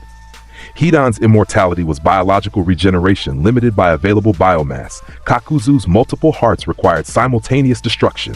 Future reference for other ninja. "Understood," They returned to Konoha. News spread quickly, 2 Akatsuki members dead, eliminated by Naruto Uzumaki in under 5 minutes. The village's reaction was mixed. Relief that 2 dangerous criminals were gone. Fear that the monster who killed them lived in their village. Naruto didn't care about either response. He stood at the memorial stone where the third Hokage's name was carved. Other names surrounded it. Asuma Sarutobi had died recently to Akatsuki. Jiraiya's name was there too. Wait, Jiraiya's name? Naruto stared at it. The carving was fresh. Within the last month. I'm sorry, Kakashi said quietly beside him. It happened while you were on the border mission. Jiraiya went to investigate Pain, the Akatsuki leader. He found their base in the Rain Village. He sent back intelligence about Pain's abilities. 6 bodies, different powers, but he didn't come back. Naruto's right side exhaled cold mist. His left side glowed brighter. How? All 6 bodies at once. They overwhelmed him. He killed 3, but the others? Jiraiya was strong, Naruto, but he couldn't beat them all. Pain killed him. Yes. The temperature around them dropped to blight. Frost spread across the ground. Trees nearby began freezing, ice climbing their trunks. Naruto, Kakashi began. Pain is in the Rain Village? Yes, but Tsunade has forbidden any retaliation. We can't. I can. You'd attack an entire village alone? I'd attack the person who killed my teacher. Collateral damage is secondary concern. That's war. You'd start a war. Pain started it when he killed Jiraiya. Naruto's eyes burned cold and hot simultaneously. I'll finish it. Naruto, wait. We need a plan. Intelligence. Preparation. I have intelligence. Jiraiya sent information before dying. 6 bodies, each with different abilities. Pain is the collective name. True name, Nagato, former student of Jiraiya. Rasengan user, lives in hidden location while controlling 6 corpse puppets remotely. How do you know all that? Jiraiya's final message. Anbu decoded it. I read the file. That file was classified. Classifications are irrelevant to preparation. Naruto turned to leave. I'm going to the Rain Village. Pain dies. His organization falls. Akatsuki threat ends. You can't go alone. I'm not bringing anyone. This is personal elimination. Kakashi grabbed his shoulder. Jiraiya wouldn't want. Jiraiya wanted peace. He wanted understanding. He wanted to believe in redemption. Naruto's voice was cold. I'm more practical. People who kill my teachers die. Simple equation. He shook off Kakashi's hand and vanished in a thermal distortion. Ice and fire marking his departure. Kakashi stood alone at the memorial stone, staring at Jiraiya's name. Minato-sensei, he whispered, your son is about to do something incredibly stupid or incredibly brilliant. I'm not sure which. But Naruto was already gone, moving toward the Rain Village at speeds that left alternating trails of frost and flame. Tsunade found out 10 minutes later. She sent Anbu after him. Too late. He disappeared completely. That idiot, she muttered. He's going to attack Pain alone. Should we send reinforcements? Shizune asked. Who? Who do we send against someone who killed Jiraiya? And more importantly, Tsunade looked out the window toward where Naruto had gone. Who do we send that wouldn't just slow Naruto down? You think he can win? I think he'll either win absolutely or die absolutely. There's no middle ground with that boy. Meanwhile, in the Rain Village, 6 bodies stood atop different towers. Each body looked different but shared the same Rasengan eyes, purple with circular patterns. The Nine-Tails Jinchuriki approaches, the Deva Path said. He's moving at extraordinary speed, estimated arrival, 12 hours. Alone, the Asura Path asked. Yes, foolish. But his power level is concerning based on intelligence reports. He killed Hidan and Kakuzu, the human path noted. Both were eliminated in under 5 minutes. Thermal manipulation that exceeded their defensive capabilities. We will face him together, the Deva Path decided. All 6 paths, coordinated assault. He cannot defeat us all. In a hidden chamber beneath the towers, the real body stirred. Nagato, emaciated and connected to a machine, spoke through the corpse puppets. This boy doesn't understand pain. He's lived in comfort. In a village that fears him but doesn't truly hurt him. I will teach him what real pain is. Then he'll understand why this world needs change.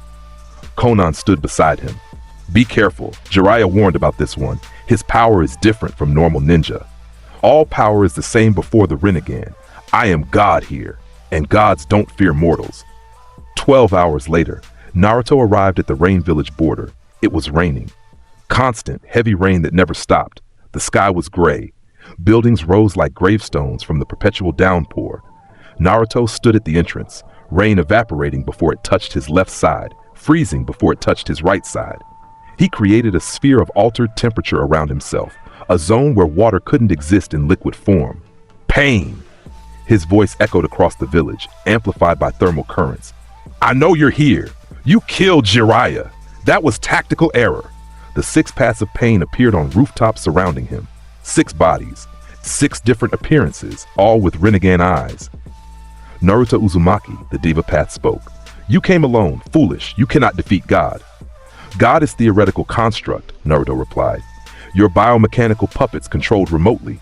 I'll destroy the puppets, track the signal, eliminate the source. Simple process. Your arrogance will be your death. My calculations will be your death. The Asura Path attacked first. Missiles launched from its arms. Dozens of projectiles aimed at Naruto from multiple angles. Naruto raised his right hand. Absolute zero domain. Temperature plummeted in a sphere around him. The missiles froze mid-flight. Momentum stopped by ice formation. They fell harmlessly, shattering on impact. The Prita Path charged next. This body absorbed ninjutsu. It could neutralize any chakra-based attack. Naruto's left fist swung casually. Jet burn. Superheated air exploded forward. The Prita Path tried to absorb it, but thermal energy wasn't ninjutsu. It was physics. The heat couldn't be absorbed, only endured. The Prita Path was thrown backward, clothes smoking, skin burned. Thermal manipulation isn't ninjutsu, Naruto explained. It's biological reality. You can't absorb temperature itself. The animal path summoned creatures. A multi-headed dog, a rhino, a bird. They attacked from different directions simultaneously. Heaven-piercing ice wall. Glaciers erupted around Naruto, impaling the summoned creatures on ice spikes. The dog split into multiple copies, but each copy was frozen solid. The rhino charged into an ice wall and shattered its horn. The bird tried to fly over, but was caught by frozen air currents. The human path attempted to grab Naruto's head. This body could rip out souls through physical contact. Naruto let it get close. The human path's hand reached for his face and froze solid. The entire arm turned to ice. Molecular motion stopped. Absolute zero, Naruto said calmly. At this temperature, organic matter becomes crystalline. Your technique requires biological function. Function requires molecular motion. Motion requires temperature above absolute zero. Therefore, your technique is nullified. He punched the human path.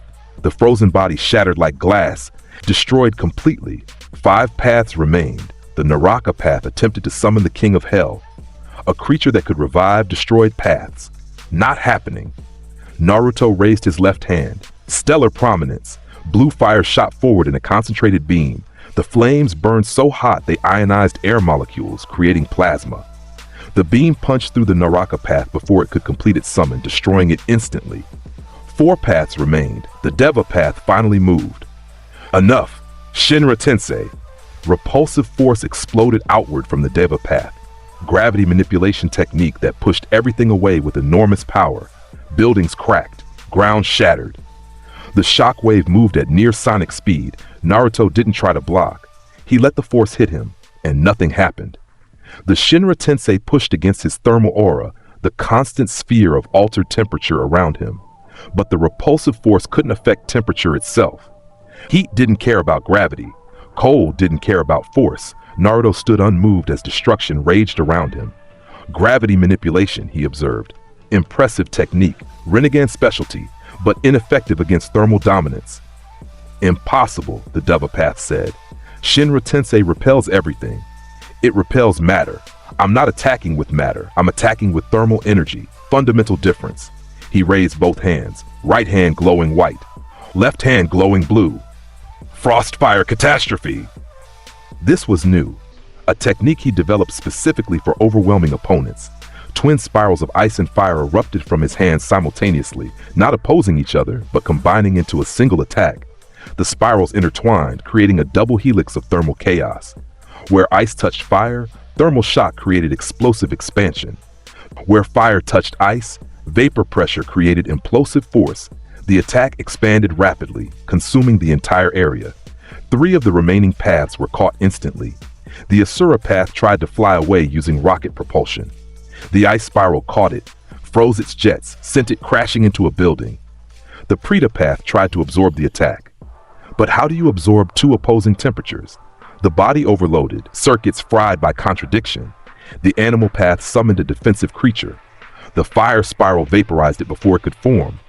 Only the Deva path remained, using Shinra Tensei to hold back the frostfire temporarily. You're strong, Nagato admitted through the Deva path. Stronger than Jiraiya Sensei. But you haven't experienced true pain. You don't understand what drives this world. Pain is neurotransmitter response to damage, Naruto replied, walking through his own attack casually. The ice didn't freeze him. The fire didn't burn him. He was their source. You're using philosophy to justify murder. That's weak logic. This world is broken. Only through pain can people understand peace. This world is functional. People cause problems. You're one of them. Naruto stopped 10 feet from the Deva path. Jiraiya believed in redemption, in understanding, in peace through communication. You killed him for those beliefs. That makes you the problem, not the world. Then you'll die too.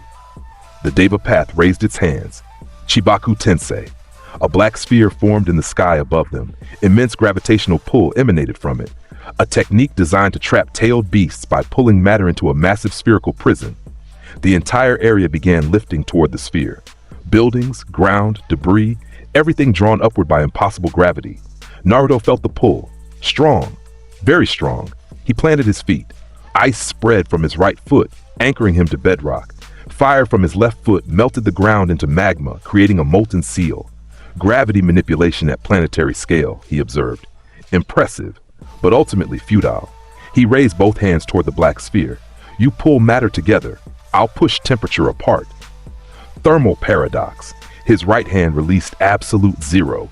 His left hand released stellar heat. The two temperatures shot toward the Chibaku Tensei simultaneously, approaching from opposite directions. When they met at the black sphere, reality hiccuped. Temperature is molecular motion. The black sphere pulled molecules together. Absolute zero stopped molecular motion. Stellar heat maximized molecular motion. Three contradictory forces occupying the same space. Physics broke. The black sphere exploded. Not from force, from thermodynamic impossibility. The explosion was silent. No shockwave, no sound. Just a sphere of nothing where matter couldn't decide whether to exist. When reality reasserted itself, the Chibaku Tensei was gone. The gravitational pull ended. Everything fell back to the ground. The Deva path stared. How? Thermal warfare, Naruto said. I don't fight with ninjutsu. I fight with thermodynamics. Your techniques are impressive, but physics is absolute. He walked toward the Deva path. Where's Nagato? The real body controlling these puppets? You'll never find temperature differential tracking. The chakra controlling these bodies flows from a central source. I've been mapping the signal flow this entire fight. Nagato is. Naruto pointed northeast. 300 meters that direction. Underground. Hidden chamber beneath a tower disguised as civilian housing. The Deva path's eyes widened. Goodbye, puppet. Hell, spider! 5 plasma tendrils shot forward, carving through the Deva path instantly. The body fell, destroyed. All 6 paths of pain were eliminated. Naruto walked northeast, leaving destruction behind him. Half the rain village was frozen wasteland. The other half was burning rubble. The center, where he'd fought, was a crater of impossible temperature gradients where water vapor couldn't decide whether to freeze or boil. He found the tower, used his thermal sense to detect the underground chamber, melted through 3 floors with concentrated fire, creating a shaft straight down. At the bottom, he found them. Nagato, emaciated, impaled with black rods connected to a machine. His Rinnegan eyes were open but weak. Conan stood protectively in front of him, paper wings forming. You won't touch him. Move, Naruto said coldly. He killed Jiraiya. That debt gets paid. Jiraiya Sensei would want understanding, not revenge. Jiraiya is dead. His wants are irrelevant. Naruto raised his right hand, ice forming. Last warning, move or burn. Conan hesitated. She looked at Nagato, the boy she'd grown up with, the friend she'd protected for decades, the leader who'd lost himself to pain. It's okay, Conan, Nagato whispered. His voice was weak, barely audible. He's right, I've caused too much suffering. Jiraiya Sensei would be ashamed. But move. Conan stepped aside, tears streaming. Naruto approached Nagato. The emaciated man looked up at him with tired Rinnegan eyes. You're strong, Nagato said. Stronger than I expected. Jiraiya Sensei would be proud. Don't talk about him. Naruto's voice was ice. You don't get to claim his pride. You're right. I killed him. I killed the only person who believed in me. I deserve death. You deserve worse. But death is efficient. Naruto raised his left hand, flames forming. Any last words? Nagato smiled weakly. Tell Jiraiya-sensei I'm sorry. In whatever afterlife exists, tell him I finally understand. Pain doesn't create peace. It just creates more pain. He won't hear it. He's dead because of you. Then let my death mean something. In the Akatsuki, stop Obito, the masked man controlling everything. He's the real enemy. He manipulated me, used my pain for his goals. Who's Obito? The real leader. The one in the shadows. Uchiha Obito, thought to be dead but survived. He wears an orange mask, controls the Akatsuki from behind. His goal is to control all tailed beasts and cast an infinite genjutsu on the world. Naruto filed this information away. Why tell me? Because you're strong enough to stop him. And because... Nagato coughed blood. I'm tired of pain. Mine. Others. All of it. End it. Please. Naruto hesitated. This was the man who killed Jiraiya, who destroyed villages, who caused immense suffering, but he was also Jiraiya's student. Someone who'd been broken by tragedy and manipulated by others. Did that matter? Did circumstances excuse actions? He thought of what Jiraiya would say, about understanding, about redemption, about breaking cycles of hatred. Then he thought of Jiraiya's name carved on the memorial stone. Cold Calculation 1. You killed my teacher. That's unforgivable. I know, but you're providing tactical intelligence about a greater threat. That has value. Use it well. Naruto's left hand moved. Blue flames engulfed Nagato instantly, hot enough to be painless. The man died in seconds, body vaporized completely. Konan screamed. No! He asked for death. Yes, Naruto said flatly. I provided it efficiently. He's not suffering anymore. Konan collapsed, sobbing. Her paper wings fell apart. Naruto turned to leave, then paused. Obito, orange mask, Uchiha, where is he? I don't know, Konan whispered through tears. He appears and disappears. Teleportation technique, impossible to track. Then I'll wait for him to appear. And when he does, he dies like Nago did, like all Akatsuki will. He left through the melted shaft, rising on platforms of ice. Behind him, Konan held Nagato's ashes, rain mixing with her tears. The rain village burned and froze simultaneously. The 6 paths of pain were destroyed. The Akatsuki leader was dead. News spread across the ninja world. Naruto Uzumaki had attacked the rain village alone. Defeated 6 paths of pain, killed Nagato, the Akatsuki scattered. Remaining members went into hiding. Plans were disrupted. The organization was broken, but Obito watched from the shadows, his Sharingan spinning behind an orange mask. Interesting, he muttered. The Nine-Tails Jinchuriki is more dangerous than anticipated, but that just makes him more valuable. When I capture him, the infinite Tsukuyomi will be unstoppable. He vanished into his dimensional portal, plotting. Naruto returned to Konoha 3 days later. He walked through the main gate covered in frost and scorch marks, clothes torn, but otherwise unharmed. Tsunade was waiting with half the Jonin force. You disobeyed direct orders, she said. Attacked a foreign village alone. Started an international incident and killed dozens of enemy combatants, including their leader. Yes, you're supposed to defend yourself. No need. My actions were tactically optimal given the circumstances. Pain killed Jiraiya. I eliminated pain. Threat neutralized. Mission successful. Tsunade stared at him. Then she started laughing. A bitter, tired laugh. You're exactly like your father. Minato would have done the same thing and I would have yelled at him the same way. Did it work? No. He was too stubborn. She sighed. Report to my office. Full debriefing, and you're on probation for 3 months. Probation for what? For being a walking natural disaster that I can't control, Naruto nodded. Fair assessment. In her office, he provided full tactical report. 6 paths destroyed, methods used, Nagato's final words about Obito and the true Akatsuki plot. Obito Uchiha, Tsunade muttered. That's impossible. He died during the Third War. Kakashi watched him die. Apparently not. Nagato claimed he survived, gained space-time manipulation abilities, and is the true mastermind behind everything. And his goal is? Control all 9-tailed beasts, use their combined power to cast a worldwide genjutsu called Infinite Tsukuyomi, trap everyone in illusion and create peace through forced dreaming. Tsunade was silent for a long moment. Then, that's insane. That's the threat we're facing. We need to warn the other villages. If Obito is gathering tailed beasts, every Jinchuriki is in danger, including you. Let him come. I'll freeze his portal and burn his mask. You can't fight everyone alone. I can. I just prefer not to waste energy. That's not. Tsunade stopped. She looked at him, really looked at him. This boy who'd become a weapon, who spoke about killing with the same tone as discussing breakfast, who had the power to end wars but the emotional range of winter itself. Naruto, she said quietly, are you okay? Define okay. Emotionally, mentally. Jiraiya died. You killed his killer. Are you processing that? He considered the question. Was he? He'd felt anger when seeing Jiraiya's name on the memorial stone, cold fury during the flight to the Rain Village, satisfaction when Nagato died. But now, nothing. Just tactical assessment of next steps. I'm functional. That's not what I asked. It's the only answer I have. Tsunade dismissed him. As he left, she called out, Naruto, your father was like you, strong, calculating, efficient, but he had one thing you don't. What? He knew when to stop being a weapon and start being human. Find that balance before it's too late. Naruto walked out without responding. Team 7 gathered at their usual spot, the bridge where they'd first met.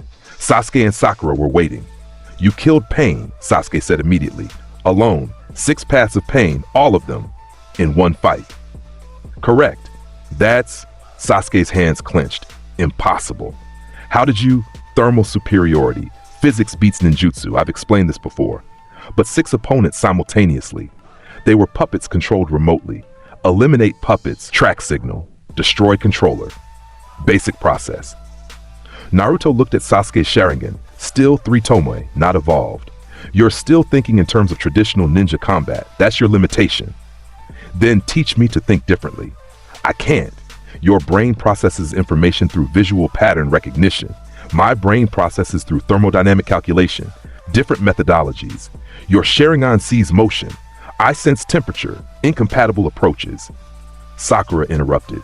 Are you okay though? Jiraiya-sama died. You killed his killer.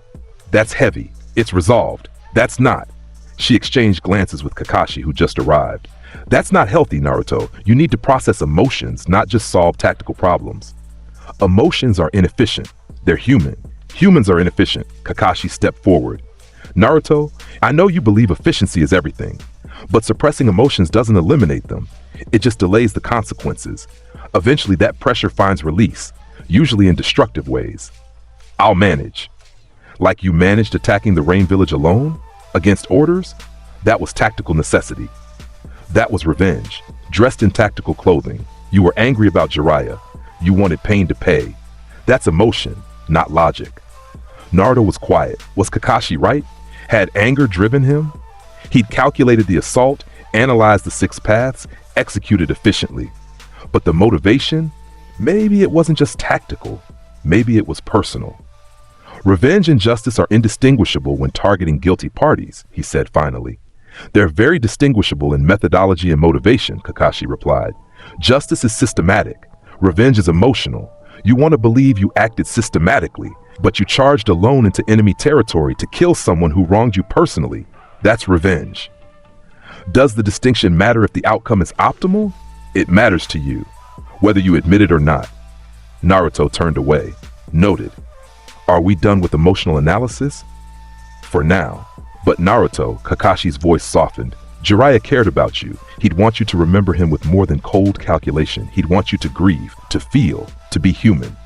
Jiraiya wanted a lot of things. World peace, end to cycles of hatred, redemption for his students. He didn't get any of those. Wanting doesn't manifest reality. Power does. Sometimes it takes both. Naruto didn't respond. He walked away, leaving alternating footprints of frost and scorch marks on the bridge. Kakashi watched him go. He's getting worse, not better. 3 years with Jiraiya should have taught him balance. Instead, he's more weapon than ever. What do we do? Sakura asked. We give him time, and we hope something breaks through that ice before he's lost completely. But time wasn't available, because 3 weeks later, everything changed. The alert came at dawn, alarm bells throughout Konoha. Every ninja summoned to defensive positions. Pain's 6 paths were attacking. No, not Pain. This was different. These were new bodies. New controller. Obito had taken control of the corpses, enhanced them, sent them against Konoha. And this time, they brought an army. White creatures, Zetsu clones, poured into the village by the thousands. They attacked civilians, ninja, buildings, everything. Konoha was under siege. Naruto was at the Hokage Tower when the attack began. He looked out over the village, smoke rising, explosions echoing, screams filling the air. All ninja to defensive positions, Tsunade commanded. Protect civilians. Jonin take sectors Alpha through Delta. Anbu eliminate Zetsu commanders. Move. Naruto didn't wait for orders. He jumped from the tower, landing in the middle of the main street where Zetsu clones were overwhelming a group of Chunin. Absolute zero domain. Temperature plummeted in a 100-foot radius. Every Zetsu clone in range froze solid instantly. Their plant-based bodies crystallized, shattering as they fell. 40 clones eliminated in 2 seconds. Naruto moved to the next cluster. Stellar prominence. Blue flames erupted in a circle, incinerating another 60 clones. The fire was hot enough to vaporize their biomass completely. No regeneration possible. He continued through the village methodically, freezing, burning, eliminating. But there were thousands of clones. For every 100 he killed, 200 more appeared. This is unsustainable, he muttered. Need to eliminate the source. He reached out with his thermal sense, mapping heat signatures across the entire village, looking for patterns, command structures, central coordination points. There, 4 major heat signatures on the village outskirts, larger than normal Zetsu, commanders controlling the army. Hell Spider! He launched himself into the air using ice platforms and fire propulsion. Flying toward the first commander, the Zetsu commander was massive, 20 feet tall, covered in plant armor. It was directing clones with some form of biological network. Naruto descended like a meteor. Frost fire catastrophe! Twin spirals of ice and fire erupted from his hands. The spirals intertwined, creating thermal chaos that consumed the commander in seconds. The massive Zetsu tried to regenerate. Naruto increased the temperature differential. The body literally tore itself apart from thermal stress. First commander eliminated. He moved to the second. This one was underground, hiding while controlling surface clones remotely. Prominence burn. Blue fire shot straight down, punching through 10 feet of earth. The concentrated plasma beam melted stone and incinerated the underground commander before it could escape. Second commander eliminated. The third was on the village wall, directing clones attacking from outside. Naruto appeared behind it via ice platform teleportation. Flash freeze. The commander froze solid, one punch and it shattered. Third commander eliminated. The fourth was different. It stood in the center of a crater surrounded by destroyed buildings, and it was talking. Naruto Uzumaki, the commander said, but the voice wasn't Zetsu. It was Obito, speaking through the creature. Impressive. You've killed 3 commanders in under 5 minutes. But you can't be everywhere. Your village is burning. Naruto looked around. The Zetsu commander was right. Konoha was in chaos. Buildings destroyed, ninja falling, civilians trapped. You want me to chase you? Naruto said. Divide my attention. Classic tactical distraction. I want you to understand helplessness. You're powerful, yes, but power alone can't save everyone. You can kill 1,000 Zetsu and I'll send 10,000 more. You can fight for days and your village still falls. That's the reality. Then I'll change reality. Naruto raised both hands skyward. Ice formed in his right palm. Fire formed in his left palm.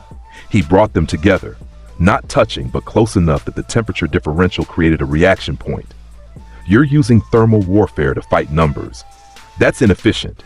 You can't freeze or burn an entire army before they... You're right. I can't freeze or burn them individually, so I'll do it collectively. He released the combined technique. Glacial Age!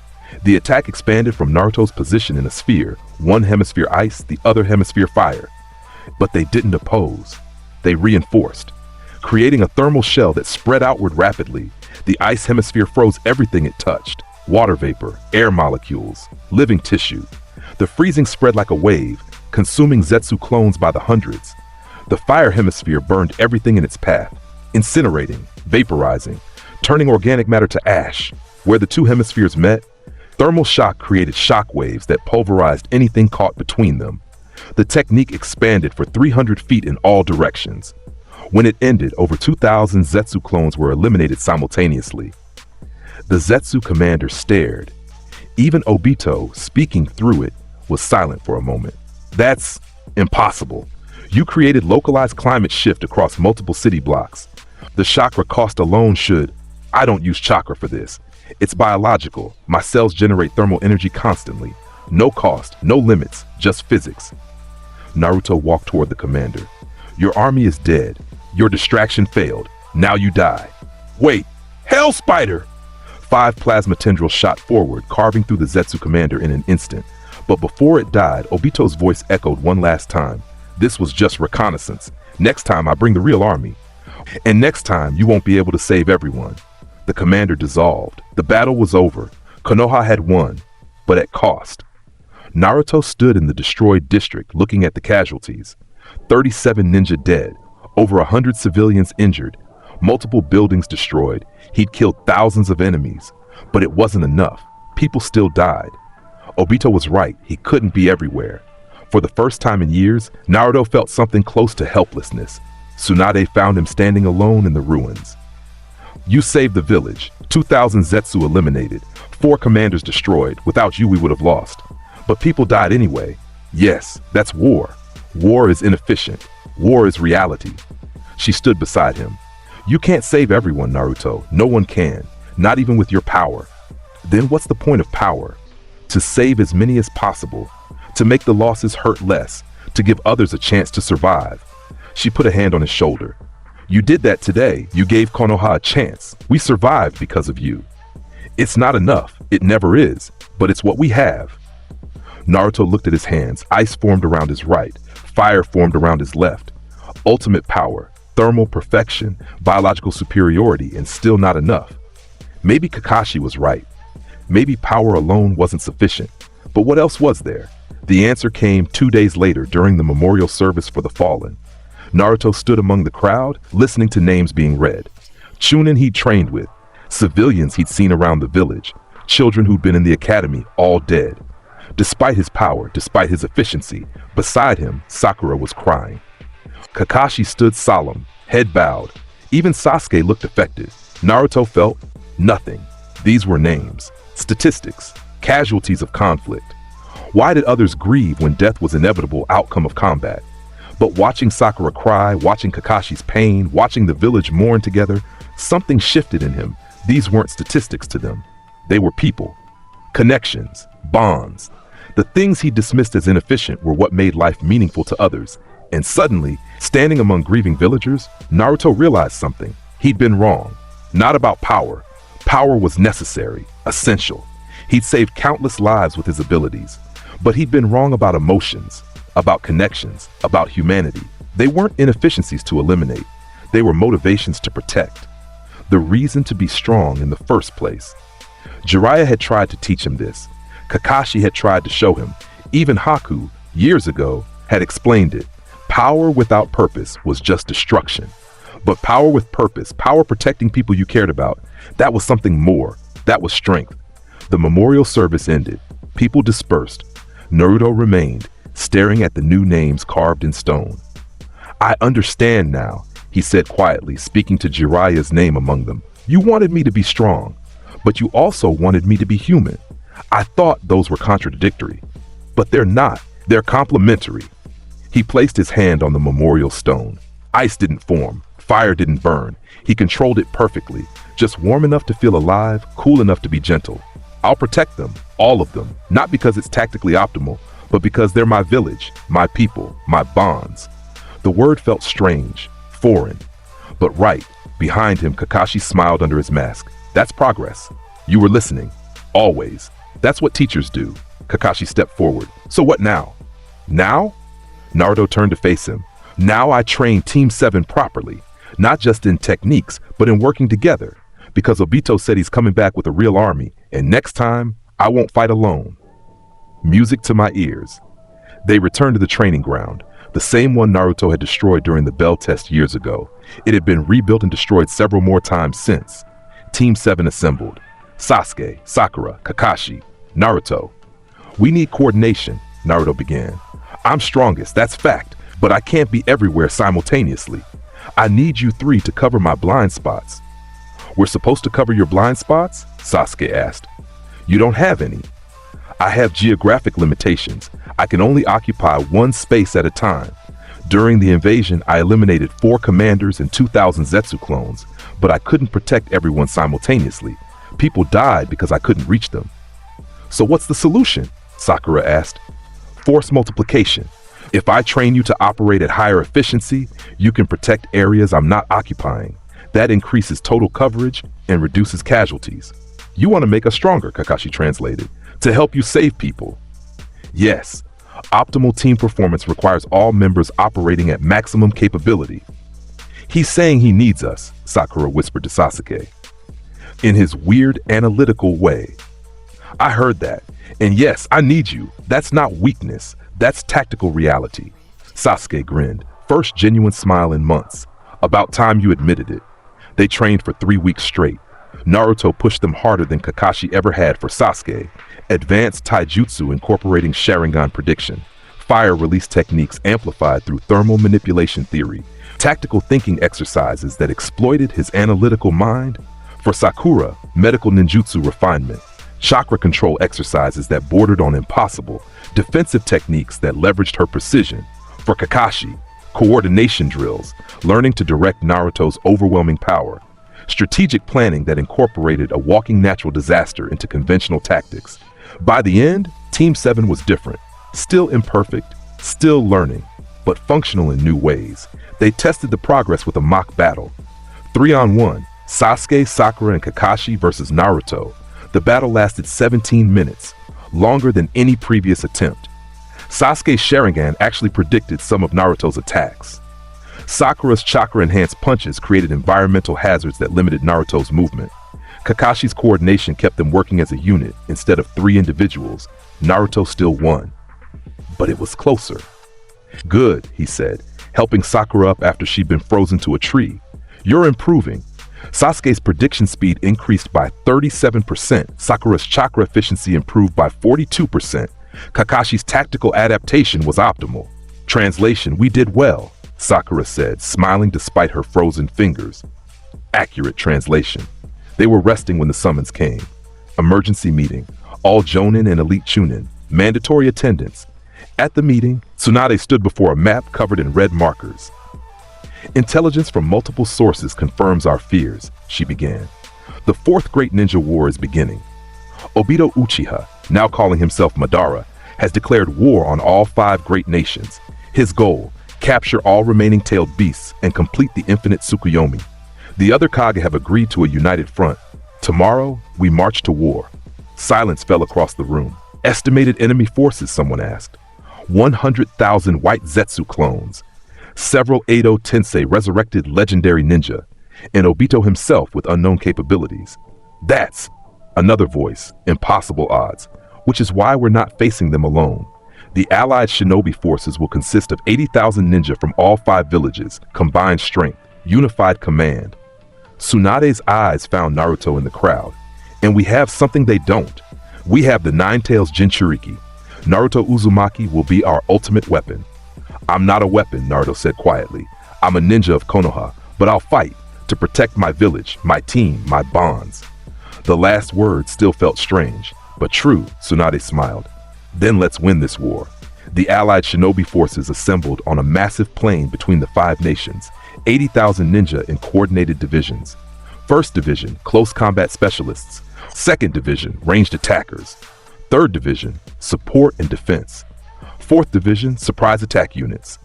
5th Division, special operations. Naruto was assigned to multiple divisions simultaneously, special operations, close combat, and ranged attack. His versatility made him valuable everywhere, but Tsunade had a different plan. You're not joining a division, she told him privately. You're a one-man unit. You'll move between battlefields, eliminating high-value targets. Edo Tensei warriors, white Zetsu commanders, anyone that poses exceptional threat. Mobile elimination, efficient, and politically neutral. If I assign you to one division, other villages will complain. But as an independent unit, you represent the alliance as a whole. Understood. When do I deploy? When the war starts. 2 hours. 2 hours.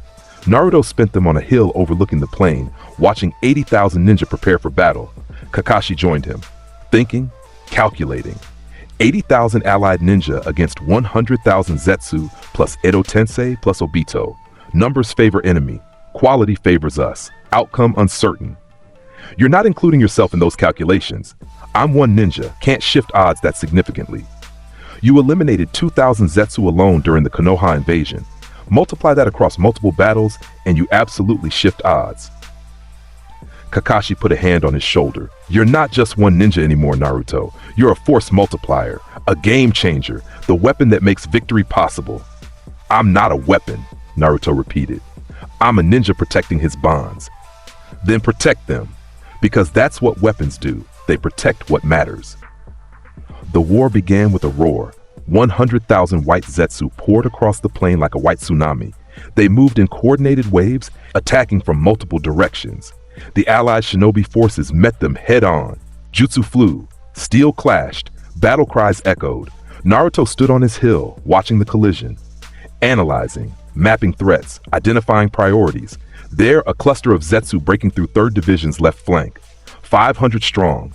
They'd reach support ninja within minutes. He moved. Glacial Age. The technique spread across the Zetsu cluster. 500 clones froze solid in seconds. Allied ninjas stared in shock as their enemies became ice sculptures. The Ice Fire Demon, someone shouted. He's here! Naruto moved to the next threat. 2,000 Zetsu surrounding 2nd Division's artillery position. Stellar prominence. Blue fire erupted in a circle, incinerating the entire force. The artillery position was saved. He continued across the battlefield, freezing, burning, eliminating. Every few minutes, another 1,000 Zetsu died. The white Zetsu army was being systematically destroyed. But then the Edo Tensei arrived, legendary ninja, resurrected through forbidden jutsu. They appeared across the battlefield. Previous Kage, famous warriors, powerful bloodline users, and they were on the enemy side. Naruto identified the highest value target immediately, 3rd Raikage, the strongest Raikage in history with nearly impenetrable lightning armor and devastating taijutsu. The 3rd Raikage was carving through allied forces like a scythe through wheat. His hell stab technique pierced any defense. His lightning armor deflected any attack. He'd killed 30 ninja in as many seconds. Target identified, Naruto muttered. He launched himself across the battlefield using ice platforms. The 3rd Raikage noticed him approaching. Another child thinking they can stop me? I've fought the 8 tails to a draw. What can one genin do? I'm not a genin. I'm catastrophe. Naruto landed and immediately attacked. Absolute zero domain. Temperature plummeted. The 3rd Raikage's lightning armor began freezing, electrons moving slower as temperature dropped. But the Raikage was fast. He charged before the freezing completed. Hell stab 4-finger Nukite. His fingers coated in concentrated lightning that stabbed toward Naruto's chest. Naruto raised his left hand. Jet burn! Superheated air exploded forward, meeting the hell stab. Lightning and plasma collided. The shockwave flattened grass for 50 feet. Both combatants slid backward. Impressive, the Raikage admitted. You blocked my hell stab. Few can claim that. Your technique is physical. Mine is thermal. Different domains of physics. Then let's see which domain is superior. The Raikage charged again, moving at near supersonic speeds. His fist swung in a devastating hook. Naruto dodged, barely. The Raikage's fist passed inches from his face. You're fast, Naruto observed, faster than your son, but speed alone is insufficient. Speed and power together. The Raikage's attacks came in rapid succession. Punches, kicks, lightning techniques, each one fast enough to blur. Naruto blocked with ice gauntlets, countered with fire strikes. They exchanged blows for 30 seconds, taijutsu at speeds most ninja couldn't perceive. Then Naruto found an opening. Frost fire catastrophe. Twin spirals of ice and fire erupted at point-blank range. The Raikage was caught in the thermal chaos. Ice froze his lightning armor. Fire overloaded his nervous system. Thermal shock disrupted his molecular structure. He fell, regenerating slowly from Edo Tensei. Impressive, the Raikage repeated. But I'm immortal now. I'll just regenerate. Hell Spider! 5 plasma tendrils shot down, pinning the Raikage to the ground through his limbs and chest. The superheated plasma prevented regeneration by continuously burning away new tissue as it formed. Edo Tensei has regeneration limits, Naruto explained. Continuous damage faster than regeneration rate creates stasis. You're functionally eliminated. He placed a ceiling tag on the Raikage's forehead. Someone will seal you properly later. For now, you're contained. Naruto moved to the next Edo Tensei, and the next, and the next. Second Mizukage, eliminated through thermal shock that disrupted his water-based regeneration. Second Tsuchikage, frozen solid, his particle-style jutsu unable to function at absolute zero. Multiple minor Edo Tensei, destroyed through systematic application of overwhelming force. The battlefield was shifting.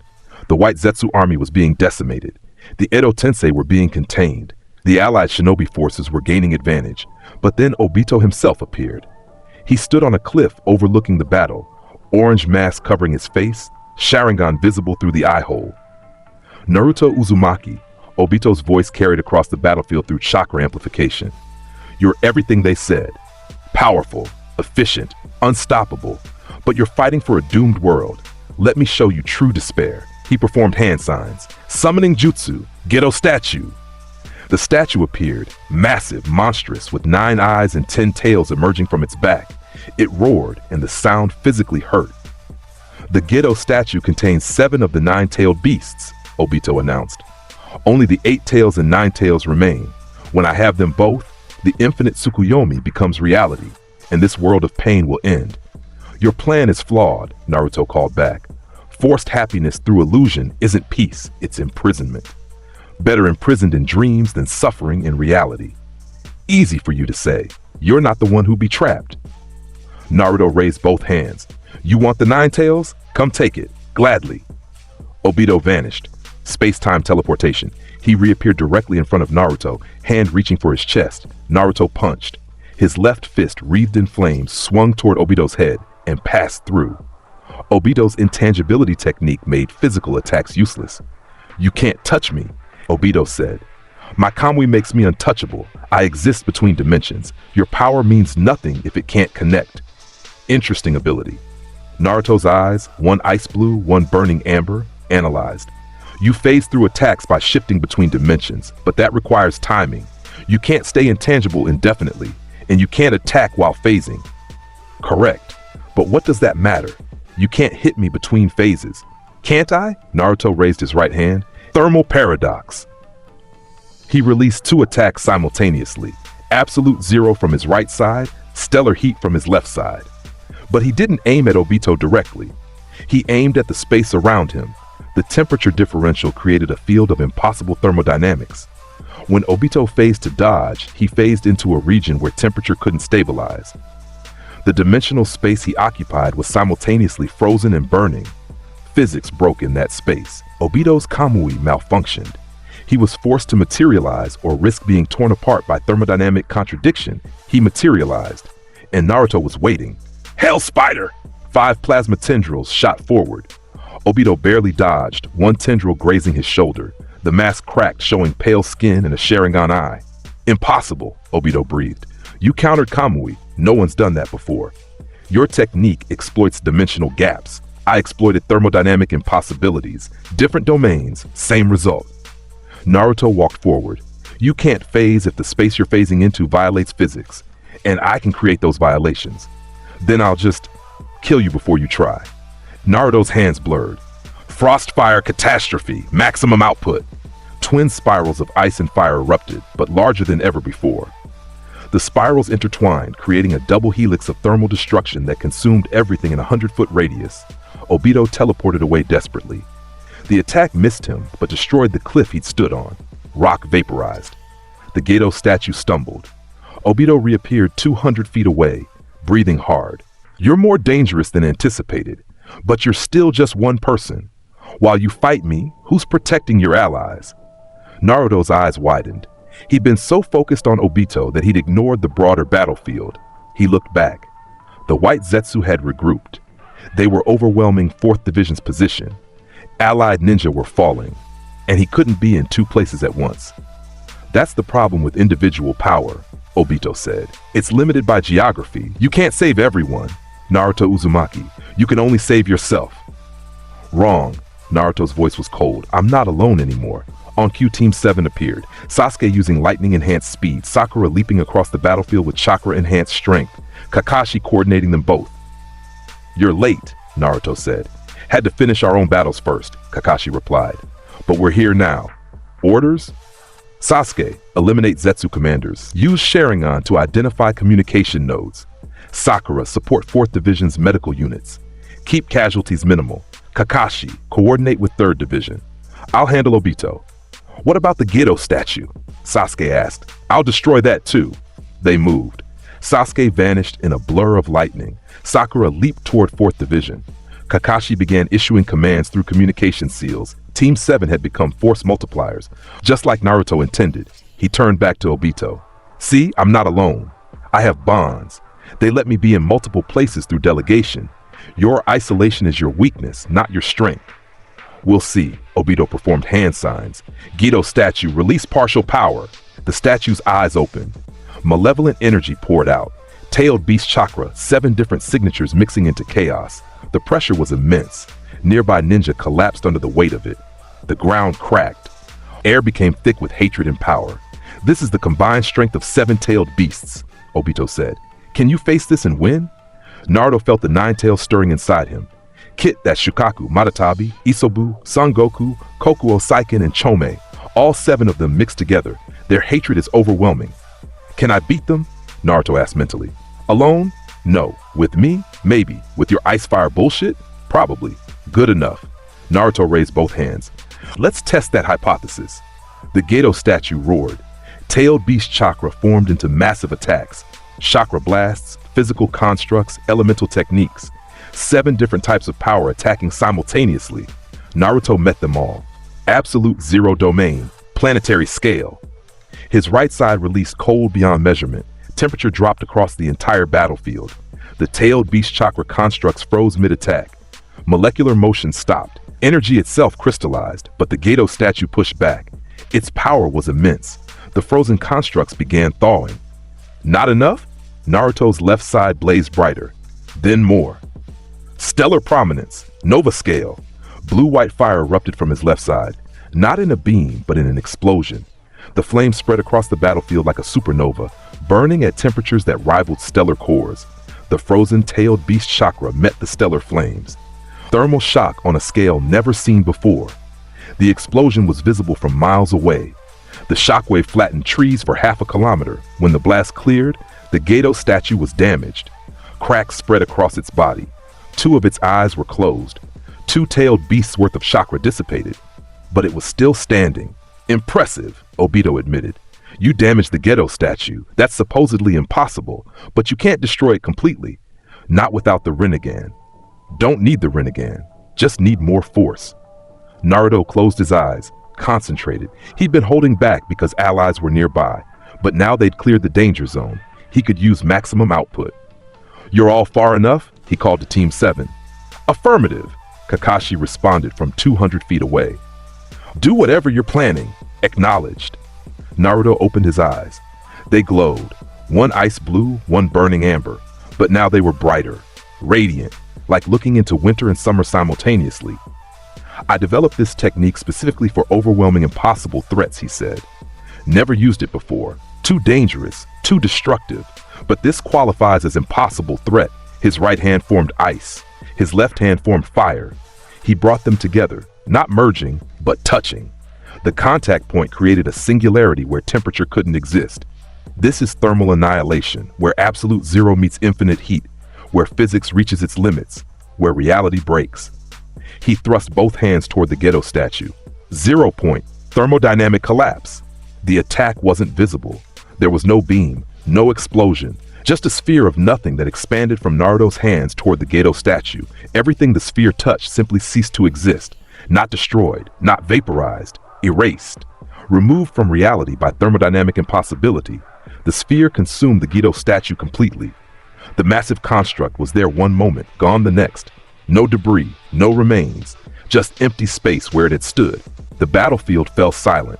Everyone, allied ninja, white Zetsu, even Obito, stared at the empty space in absolute shock. You. Obito's voice was hollow. You erased the Gedo statue. That's impossible. It was the Ten Tails husk. It couldn't be destroyed. I didn't destroy it. I removed it from existence. Different process. Naruto lowered his hands. They were shaking slightly, the first time he'd shown physical strain. That technique uses too much energy, can't use it repeatedly. But for singular threats, Optimal solution. You're a monster, Obito whispered.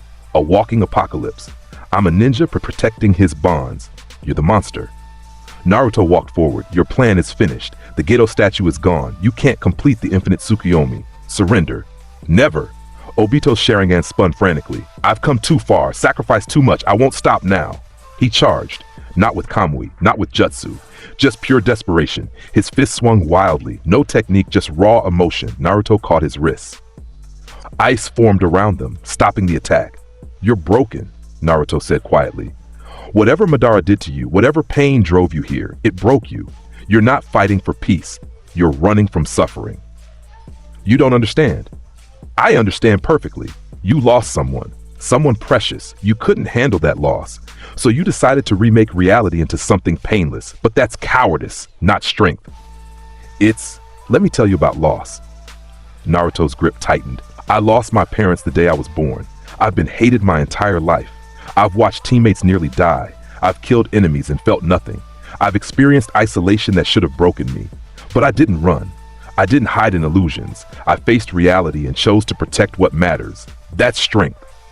Obito's eyes behind the cracked mask showed something like pain. You sound like Jiraiya? Like Minato? Like everyone who tried to teach you that running from pain doesn't eliminate it? Naruto released him.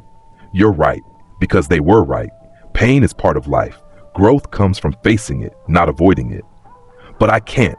Obito collapsed to his knees. I can't face it. Rin is dead. The world killed her. I have to. You have to stop. You have to let go. You have to start healing instead of spreading suffering. Naruto extended his hand, the left hand, the warm one. It's not too late. You can still choose differently. Obito stared at the offered hand. Behind him, the war was ending. White Zetsu were being defeated. Edo Tensei were being sealed. The allied shinobi forces were winning. And in front of him was Naruto Uzumaki, the boy with power to erase reality, offering redemption instead of elimination. Why? Obito asked. Why offer mercy? I tried to destroy your world. Because Jiraiya believed in second chances. Because Kakashi would want me to try. Because Naruto's voice softened. Because that's what bonds mean. You help people even when they don't deserve it. That's humanity. Obito's hand trembled, reached for Naruto's, almost touched. Black rods erupted from the ground, impaling Obito through the chest. Multiple rods, pinning him in place. What? Naruto spun. A figure emerged from the ground behind Obito. Pale skin, white hair, Rinnegan eyes. Not Obito's eyes. Madara Uchiha, the figure said. The real one, not this pathetic puppet. He stood over Obito's impaled body. You played your role well, Obito, but you've outlived your usefulness. Madara. Obito coughed blood. You were alive? I never died, just waiting, planning. And now, Madara ripped the Rinnegan from Obito's eyes. I take what's mine. He placed the eyes in his own sockets. His power exploded outward. The battlefield shook. Impossible, Kakashi breathed from across the battlefield. That's the real Madara Uchiha. We're all dead. Naruto stepped forward, placing himself between Madara and the allied forces. You made a mistake. Oh, enlighten me. You appeared after I eliminated your primary weapon. After I expended energy on 0-point technique, you think I'm vulnerable. Naruto's eyes glowed. You're wrong. Am I? You're breathing hard. Your hands are shaking. You've used too much power, I can see it. Observation accurate, conclusion incorrect. Naruto raised his hands again. Ice and fire formed. I don't need full power to eliminate you, just enough. Bold words from an exhausted child. Then test them. Madara launched the first attack. Perfect Susanoo. A massive chakra construct formed around him, humanoid figure hundreds of feet tall, armored, wielding dual swords. The Susanoo's presence was overwhelming. Naruto didn't flinch. Glacial Age. Ice spread from his position in waves, climbing the Susanoo's legs, freezing the chakra construct. The ice climbed higher, ankles, knees, waist. Futile! Madara swung the Susanoo's sword down toward Naruto. Prominence burn. Blue fire erupted from Naruto, melting through the frozen Susanoo. The thermal shock created cracks that spread through the construct. One of the Susanoo's arms shattered. Madara's eyes widened. You're damaging perfect Susanoo. No one should be able to. Your technique uses chakra. Mine uses physics. Different domains, same outcome. I've explained this before. He attacked again. Frostfire catastrophe. The twin spirals hit the Susanoo directly. Ice froze its right side. Fire burned its left side.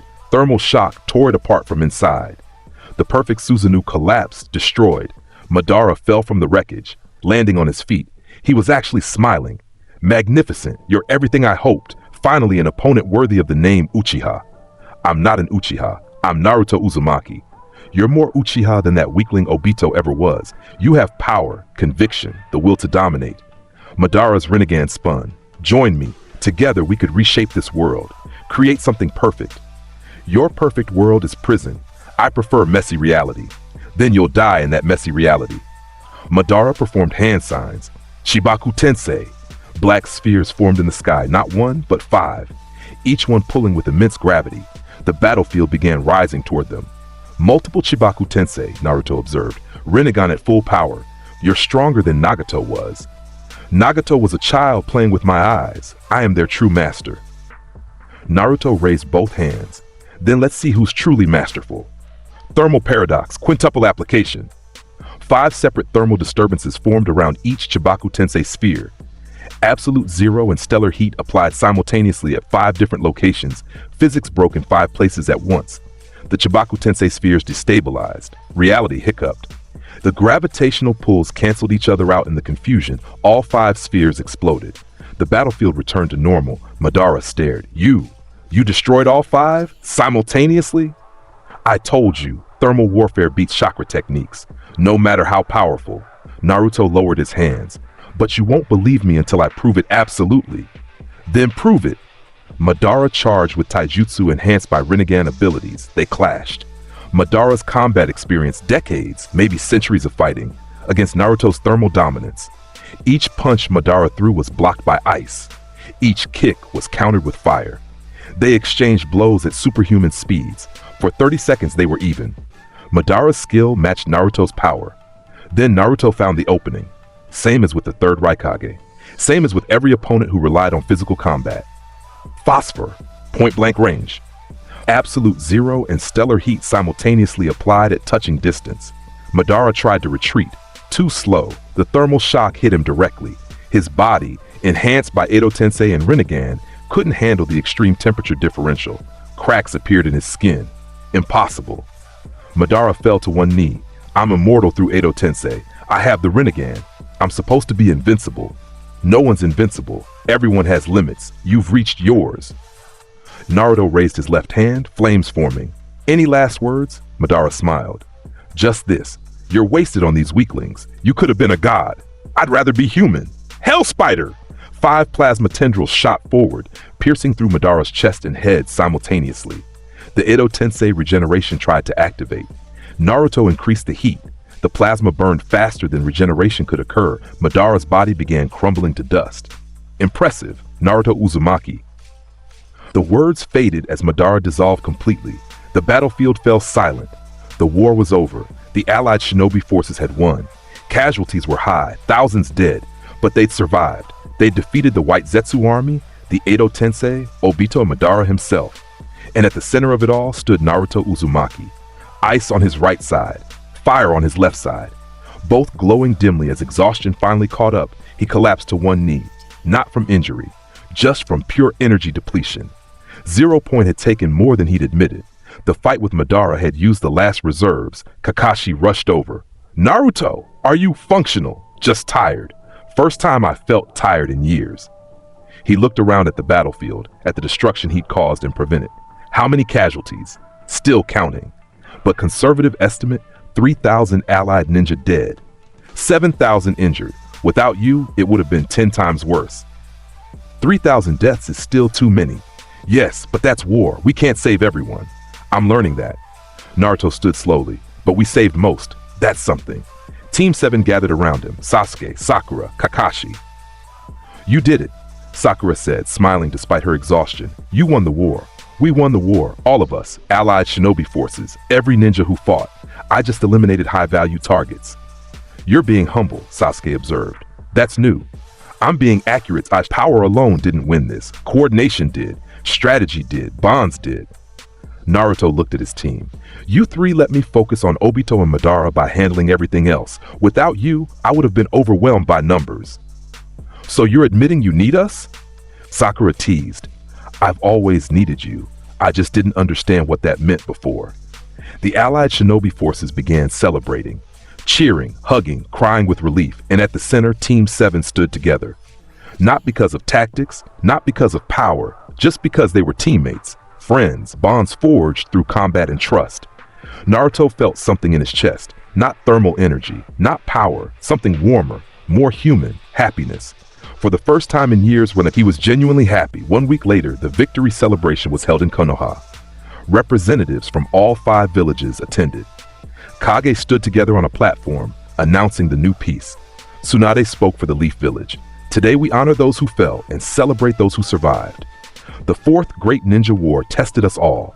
We lost thousands, but we gained something invaluable, proof that when united, we're unstoppable." The crowd cheered. "And we recognize the hero whose power made victory possible." Naruto Uzumaki stepped forward. Naruto walked to the platform. The crowd parted for him, everyone staring, some with awe, some with fear. Most with respect, he stood beside Tsunade, looking out at thousands of faces. "Naruto Uzumaki," Tsunade said formally, "for your actions during the 4th Great Ninja War, for eliminating critical threats including 2 Akatsuki leaders, the Geto statue, and Madara Uchiha himself, and for protecting allied forces through overwhelming power, I hereby promote you to Jonin. Additionally," she paused for effect, "I nominate you as my successor. When I retire, you will become the 6th Hokage." Silence. Then the crowd erupted, cheering, celebrating. Naruto stood still, processing. Hokage, the goal he'd stated years ago, the dream he'd pursued through power accumulation and tactical efficiency, and now it was offered. "Do you accept?" Tsunade asked. He looked at Team 7 in the crowd. Kakashi gave a subtle nod. Sakura was beaming. Even Sasuke was smiling. He looked at the villagers, the people who'd once feared him, now cheering for him. He looked at his hands. Ice on the right, fire on the left, power that could destroy worlds or protect them. His choice. "I accept," Naruto said, "but not yet. I'm not ready." Tsunade raised an eyebrow. "Not ready? You just won a war. I won through power. But being Hokage requires more than power. Jiraiya tried to teach me that. Kakashi reinforced it. I'm still learning. Give me 1 more year. Let me understand leadership, not just dominance. Then I'll be ready." The crowd was silent, processing his words. Then Kakashi started clapping. "That's the most mature thing I've ever heard you say." Others joined. The applause grew. Because Naruto was right. Power alone didn't make a Hokage. Wisdom did. And recognizing his own limitations was wisdom itself. 1 year, Tsunade agreed. Then the hat is yours. That night, Team 7 gathered at their bridge. Same place they'd reunited. Same place everything had changed. "So," Sakura said, "Hokage in 1 year. How does that feel?" "Uncertain," Naruto admitted. "I've spent years believing power was everything. Now I'm realizing it's just one component. I need to understand people, politics, diplomacy, all the inefficient things I dismissed." "They're not inefficient," Kakashi corrected. "They're necessary. Power protects, but leadership guides. You need both." "I'm learning that, slowly." Sasuke stood at the rail, looking out at the village. "You know, 3 years ago, I was obsessed with killing Itachi, getting power to match him. Now," he paused, "now I realize power without purpose is empty. Watching you fight, not for revenge, not for dominance, but to protect, that taught me more than any training." "Character development," Sakura teased, "from everyone." "We've all grown," Kakashi agreed. "Naruto learned humanity. Sasuke learned purpose. Sakura learned strength, and I learned that my students surpassed me years ago." They stood together in comfortable silence. The war was over, peace had come, and they'd survived. "What now?" Sakura asked. "Now?" Naruto looked at his team. "Now we rebuild, help the village recover, train the next generation, and in 1 year, I become Hokage and make sure this peace lasts." "Ambitious," Sasuke observed. "Necessary. I have the power to enforce peace, but I need wisdom to maintain it.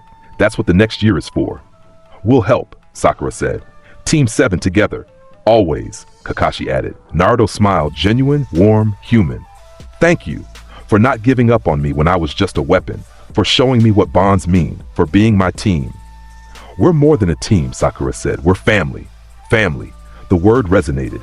Naruto had never had family. Parents dead before memory, no siblings, no relatives, just loneliness and fear from villagers. But Team 7 had become family, not through blood, through choice. through bonds forged in combat and strengthened by trust. Yes, Naruto said quietly, we're family. The next year passed in structured progression. Naruto trained in leadership under Tsunade's guidance, learned politics from Shikaku Nara, studied diplomacy with representatives from other villages, built relationships with clan heads. He maintained his power through daily training, refined techniques, developed new applications, but he balanced it with human connection. Time with Team 7, visits to Inari in the land of waves, conversations with villagers. The ice fire demon slowly became Naruto Uzumaki, future Hokage. When the year ended, the ceremony was held. All 5 Kage attended. Every clan head, thousands of civilians. Tsunade stood on the platform with the Hokage hat, white with red flame designs. Naruto Uzumaki, she began. 1 year ago, I nominated you as 6th Hokage. You asked for time to prepare. That time has passed. Have you prepared? Yes. Do you understand what being Hokage means? Sasanshvagen, to protect the village, to guide its people, to make hard decisions that serve the greater good, to use power not for dominance but for protection, to embody the will of fire, that the village is family and family protects each other. Tsunade smiled. Good answer. Minato would be proud. She placed the Hokage hat on Naruto's head. It fit perfectly. I present to you Naruto Uzumaki, 6th Hokage of Konohagakure. The crowd erupted, cheering, celebrating. The boy they'd once feared was now their leader. The weapon had become their protector. The monster had become their hero. Naruto stood before them, Hokage hat on his head, ice on his right side, fire on his left side. Balanced, perfect, human. I promise, he said, voice carrying through chakra amplification. I will protect this village with everything I have, my power, my wisdom, my bonds. Konoha will never fall while I draw breath. More cheering, louder. Absolute Team 7 stood at the front of the crowd. Kakashi's eye was curved in pride. Sakura was crying happily. Sasuke was actually smiling, full, genuine smile. Naruto met their eyes and nodded. Acknowledgement, gratitude, promise. Later that evening, Naruto stood on the Hokage monument. His father's face was carved here. His mother's wasn't. She'd never been Hokage, but both had protected this village with their lives. I understand now, he said to their memory. You didn't seal the 9 tails in me to make me a weapon. You did it to give me power to protect. Power I could choose to use for good. That choice was the gift, not the power itself. The wind carried his words away. Behind him, Jiraiya's voice echoed in memory. Power without heart is just destruction. But power with heart, that's what makes a Hokage. You were right, Rasengan, about everything. Power alone was never enough. I needed bonds, humanity, heart. Naruto looked down at the village. His village now. I have all 3 now. So watch from wherever you are. Watch me protect what matters. Watch me be Hokage. He turned and walked back toward the Hokage Tower, where paperwork awaited, where responsibilities began, where leadership started. But he wasn't walking alone. Team 7 was there. Friends were there. The entire village was there, because that's what bonds meant. You're never truly alone when you have people to protect and who protect you in return. Naruto Uzumaki, the ice fire demon, the walking disaster, the perfect balance, was now Hokage, and the world was better for it. Epilogue, 20 years later. The Hokage office was familiar now. Naruto had sat in this chair for 2 decades, made decisions affecting millions, protected the village through multiple threats, maintained peace through power and diplomacy. His hair was longer, tied back. His face showed age, lines around his eyes early gray in his hair, but his eyes remained the same, one ice blue, one burning amber. Power eternal. A knock on the door. Enter. Team 7 walked in, older but recognizable. Kakashi's hair was more silver. Sakura had become one of the world's greatest medical ninja. Sasuke had reconciled with the village, becoming a protector in his own right. Mission report, Kakashi said, handing over a scroll. Border patrol, uneventful. Good. Peace is optimal. Naruto signed the scroll. Anything else? Actually, yes. Sakura gestured to the door. Someone wants to meet you. A boy entered, maybe 12 years old, blonde hair, blue eyes, but different from Naruto, both eyes the same color, no thermal aura, normal appearance. Hokage-sama, the boy said nervously. I wanted to thank you. For what? For showing that power doesn't make you a monster. My parents told me stories about how you were feared as a child, how you proved everyone wrong, how you became Hokage because of your differences. The boy's voice was stronger now. I have a Kekkei Genkai too, wood release. People are scared of it, scared of me. But then I heard about you, and I realized power is what you choose to do with it. Naruto stood, walked around the desk, knelt to the boy's level, same movement he'd made with Inari decades ago. What's your name? Yamato. My name is Yamato. Well, Yamato, you're right. Power is choice, not inherent good or evil, just potential. He placed a hand on the boy's shoulder, careful to control temperature, gentle despite his strength. Use your wood release to protect, to build, to help, and people will see past their fear to who you really are. Did it work for you? Eventually. Took 20 years and winning a war. But yes, people see me as Hokage now, not monster. He smiled. It'll happen faster for you. You have advantage I didn't. What advantage? You have examples, me. Gaara of the Sand, another former Jinchuriki who became Kazekage. Proof that power with heart creates heroes, not monsters. Learn from our example. Be better than we were. Yamato nodded, eyes bright. I will. Thank you, Hokage-sama. The boy left. Team 7 remained. That was good, Sakura said. Very Hokage-like. I've had practice. 20 years, Kakashi mused. Hard to believe it's been that long since you took the hat. Time is relative, but measurable. Naruto returned to his desk. Status on international relations? They discussed village business, trade agreements, training exchanges, diplomatic missions, the mundane work of maintaining peace. When they finished, Sasuke asked, "Do you ever miss it? The combat? The pure application of power?" Naruto considered. Sometimes. Power is simple, politics is complex, but he looked at his hands. Ice on the right, fire on the left, still absolute after all these years. Power without purpose is empty. I found purpose, so no, I don't miss it. I prefer this. Character growth, Sakura said, smiling. Complete character growth. They left. Naruto sat alone in the office, looking at the wall where previous Hokage's portraits hung. First, second, third, fourth, his father, fifth, Tsunade, and now his portrait would hang there too. Sixth Hokage, Naruto Uzumaki, the ice-fire demon who became human, the weapon who chose protection, the monster who learned to care. He thought about his journey, from isolated child to feared genin to overwhelming force to Hokage, from believing emotions were weakness to understanding bonds were strength, from fighting alone to leading thousands. It had been inefficient, messy, complicated, thoroughly human and perfect.